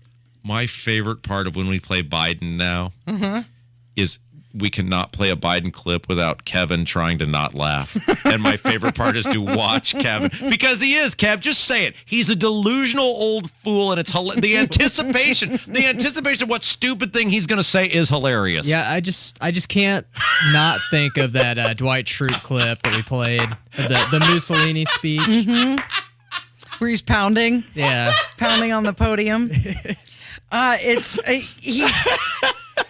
He's running again. He just told us he's doing it again, Rob. And he vaccinated the nation. And he vaccinated the nation. Some against their will or better judgment. Oh my gosh. He mandated vaccinations of the nation is what he should have said. I just can't tell you. If you watch on YouTube, you will see, if you watch us on the YouTube feed, you will see me whenever we play a Biden look over at Kevin, because seeing Kevin, sometimes it's right at the beginning, sometimes it's halfway through. Kevin is such a polite, good guy that he doesn't want to laugh at a delusional old man, but it is just, he can't hold it in every time, because it's just, he sounds nuts, Casey. He sounds like he's lost his marbles. I thought he was going to start yelling in that clip, but he didn't. Like, I was surprised that he didn't do I vaccinated the nation. He is a TV character, isn't he? Like, you could put him on some ABC sitcom, and he would be the wacky, wild, old neighbor guy. Yeah, I could see him being on like Parks and Rec or something like that. You would put him on a TV show, and he would be the wild, wacky, old neighbor guy who has 2 or 3 lines an episode, and everybody chuckles at it. But he's not. He's the president. No, that guy is running the country. Running in air quotes. I'm telling you right now, that MFer is real, and he's the president. That should scare you. It's 11:44. It's Kendall Casey on 93 WIBC.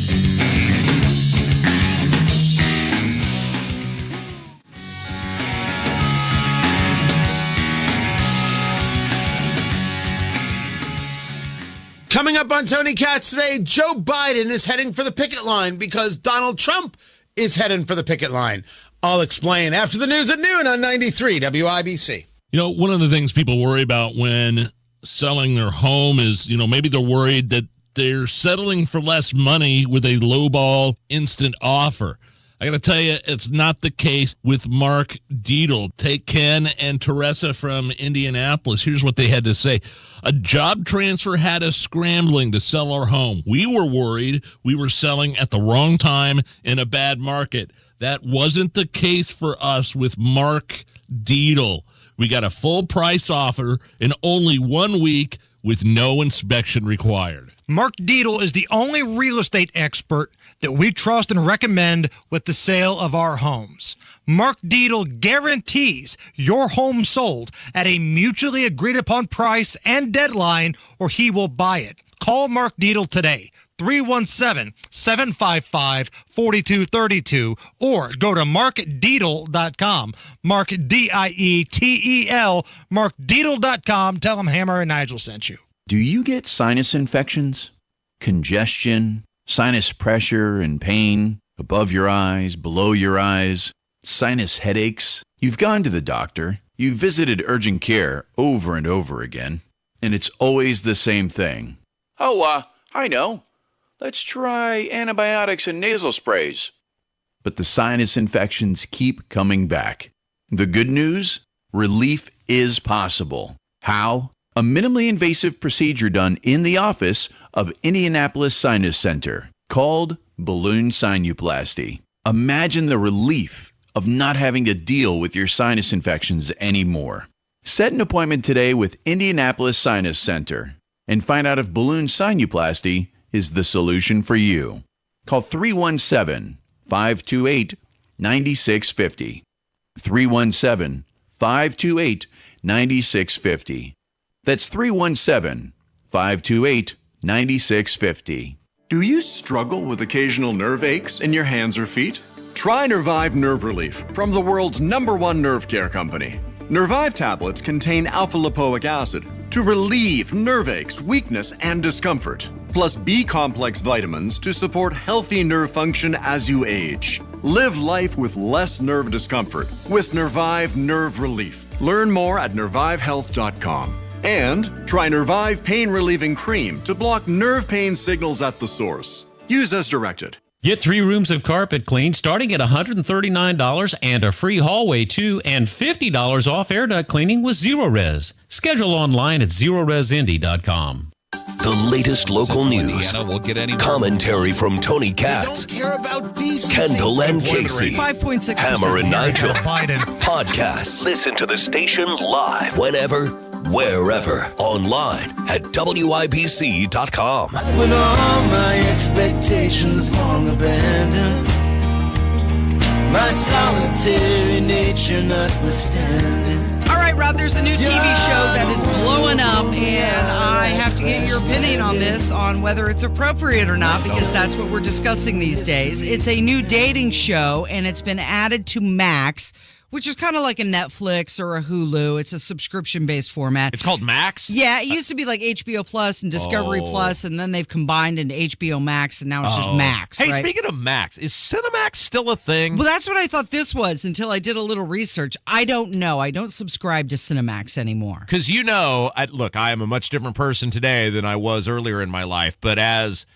I don't know, 14-year-old me, Cinemax, which you could get through the scrambles, would come to life about 11 p.m. on a Friday. Yeah, and boy, that was a brave new world. You'd had all the Emmanuel you could handle, didn't you? Well, this new dating show is called Naked Attraction. Oh. Have you heard about this? No, I've heard nothing about it. Okay, it's a dating show, and the people are naked. Oh, well, that sounds like why it would be called Naked Attraction. Full frontal nudity. Yeah. Contestants, Oh, wow. they first show their feet and then their calves, and then the screen slowly reveals, well, their genitals, their torso, Oh, wow. their breasts, everything until they're face-to-face. Then they go through a series of questions, and at the end of the episode, there's a love match. Wait. So, like, is this a Bachelor where there's one guy? Yes. And a lineup of naked women, or vice versa. So it's The Bachelor, but they're naked. Pretty much. Well, why didn't they just call it Naked Bachelor? It's called Naked Attraction. It's been out in the UK for like 6 years.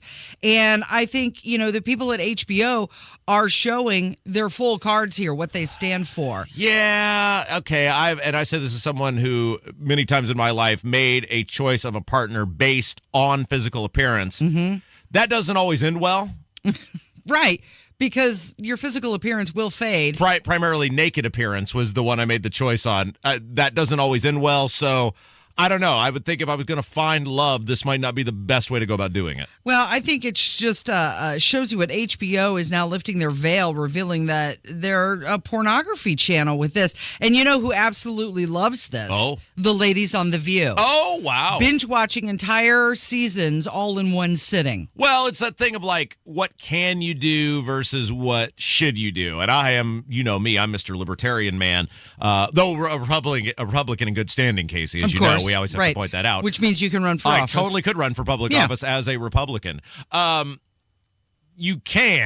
They can air this. You can watch this. I'm not the minister's wife on The Simpsons going, well, someone think of the children.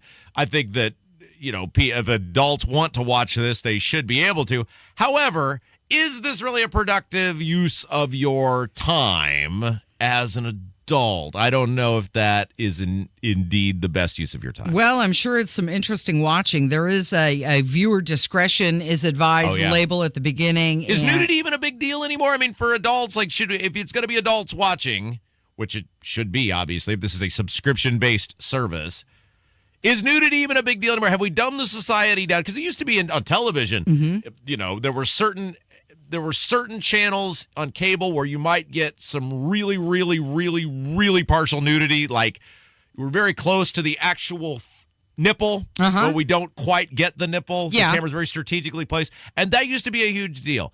Is, in the society in which we live, nudity even a big deal anymore? Well, clearly the walls are coming down in regards to that. Yeah. I mean, I think the big concern for many people is that the parental controls are not that great with this channel. Like you just said yourself, you used to watch unscrambled Cinemax when you were young.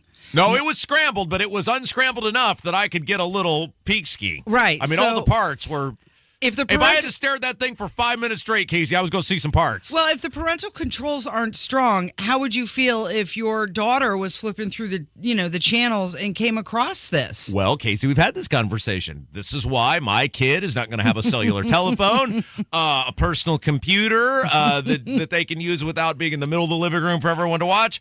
And this is why we don't have cable. Okay, so this show, contains full frontal nudity, both sexes, male and female. Oh, wow. Coarse language, and graphic discussions about the human body. Is that really dating or is that judging? The coarse language did it for me, Casey. I was fine until you got to the coarse language. Okay, so here's the question that I have to ask you. Have you thought of the Roman Empire today, Rob? Okay. You have to clarify this for me, Casey, because I have seen this on, I guess it would be Twitter, people posting this question and then photos related to it. Is that right? Is that what's going on? What's happening? It's this trend that started that women are saying that men think about the Roman Empire every single day. Interesting. And they're wondering why. So the question for you, Rob Kendall, have you thought of the Roman Empire today?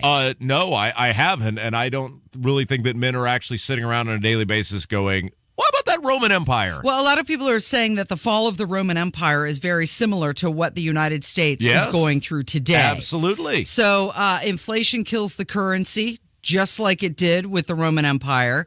Tribalism destroying us, just like it did the Roman Empire, because we're unable to unite under a common language, tradition, or culture. Yeah. And once you have a Republican government and you forget that there are certain conditions that created it, there are certain boundaries. And when you expand those boundaries, which is similar to immigration, you have to teach everybody to be on the same page, or at least on the same page with law.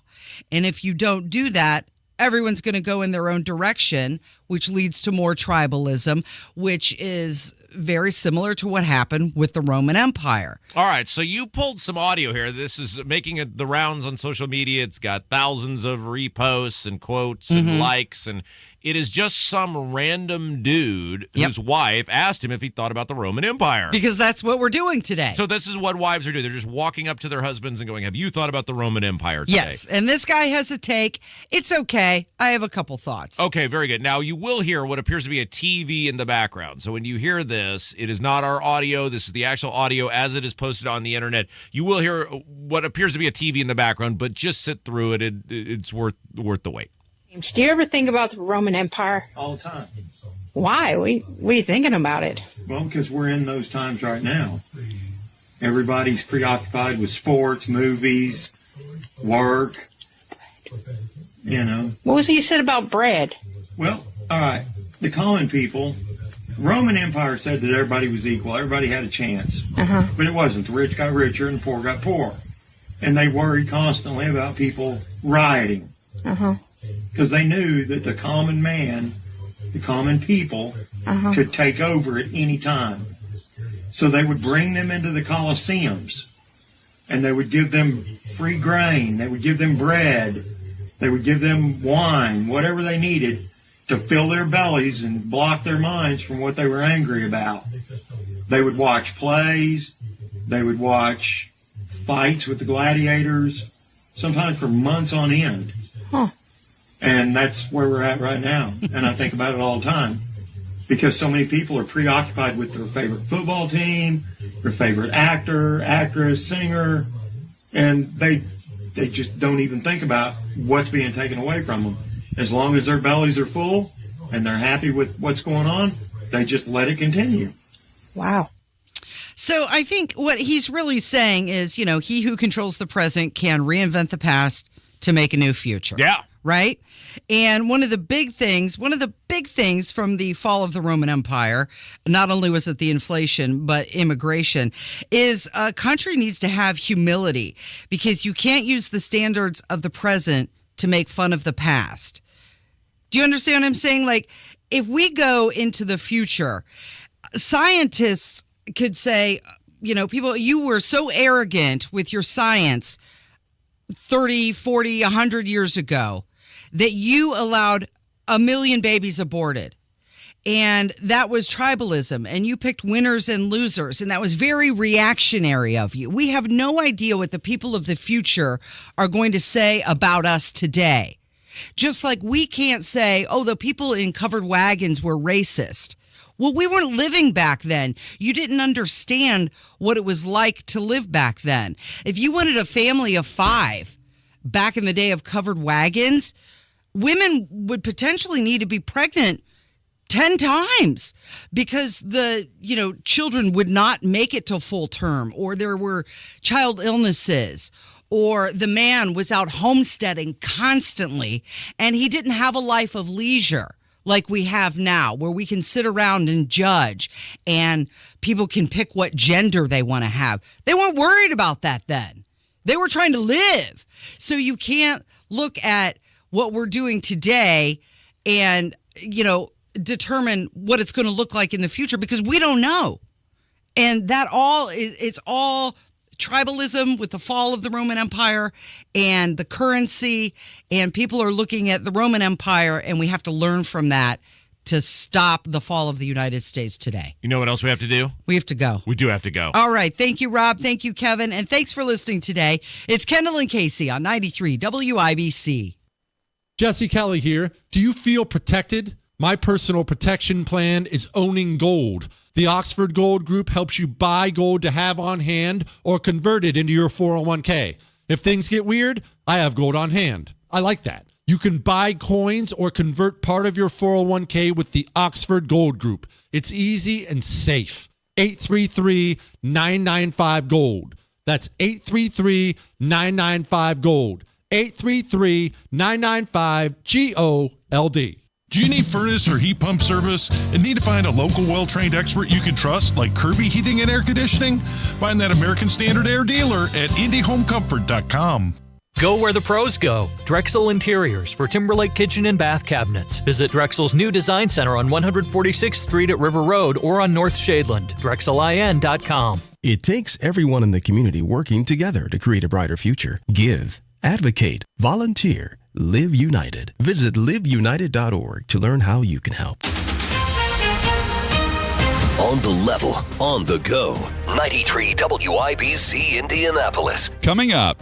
We can't seize vehicles. The president of UAW is welcoming him with open arms. The layoffs are because of the United Auto Workers strike. I feel like the momentum is there, the vibe is there. This is the WIBC News at noon. They haven't gotten him, so now they're going after her. Rain is possible this afternoon with the high of 79. Highs will be in the 70s for the next few days. I'm Ryan Hedrick. More on your forecast in a moment. And I'm John Herrick. Here's what's trending at 12 noon. The girlfriend of Kevin Mason is now charged with assisting a criminal. You might remember that Mason's a murder suspect who was accidentally set free because of a clerical error earlier this month. The U.S. Marshals are now in charge of the case. 2 clerks were fired from the Marion County Sheriff's Office for making the mistake of not reviewing the documents properly and letting him go. You might have noticed that there have been what's called street takeovers in Indianapolis. Those events involved hundreds of people on foot, in cars, and on horses that shut down and hold unsanctioned block parties, says IMPD Lieutenant Shane Foley. Our ability to tow vehicles depends upon the situation. We can't seize vehicles like as an option as in some other jurisdictions. Foley tells Wish TV that cops in Louisville are allowed to seize vehicles involved in street takeovers, but that's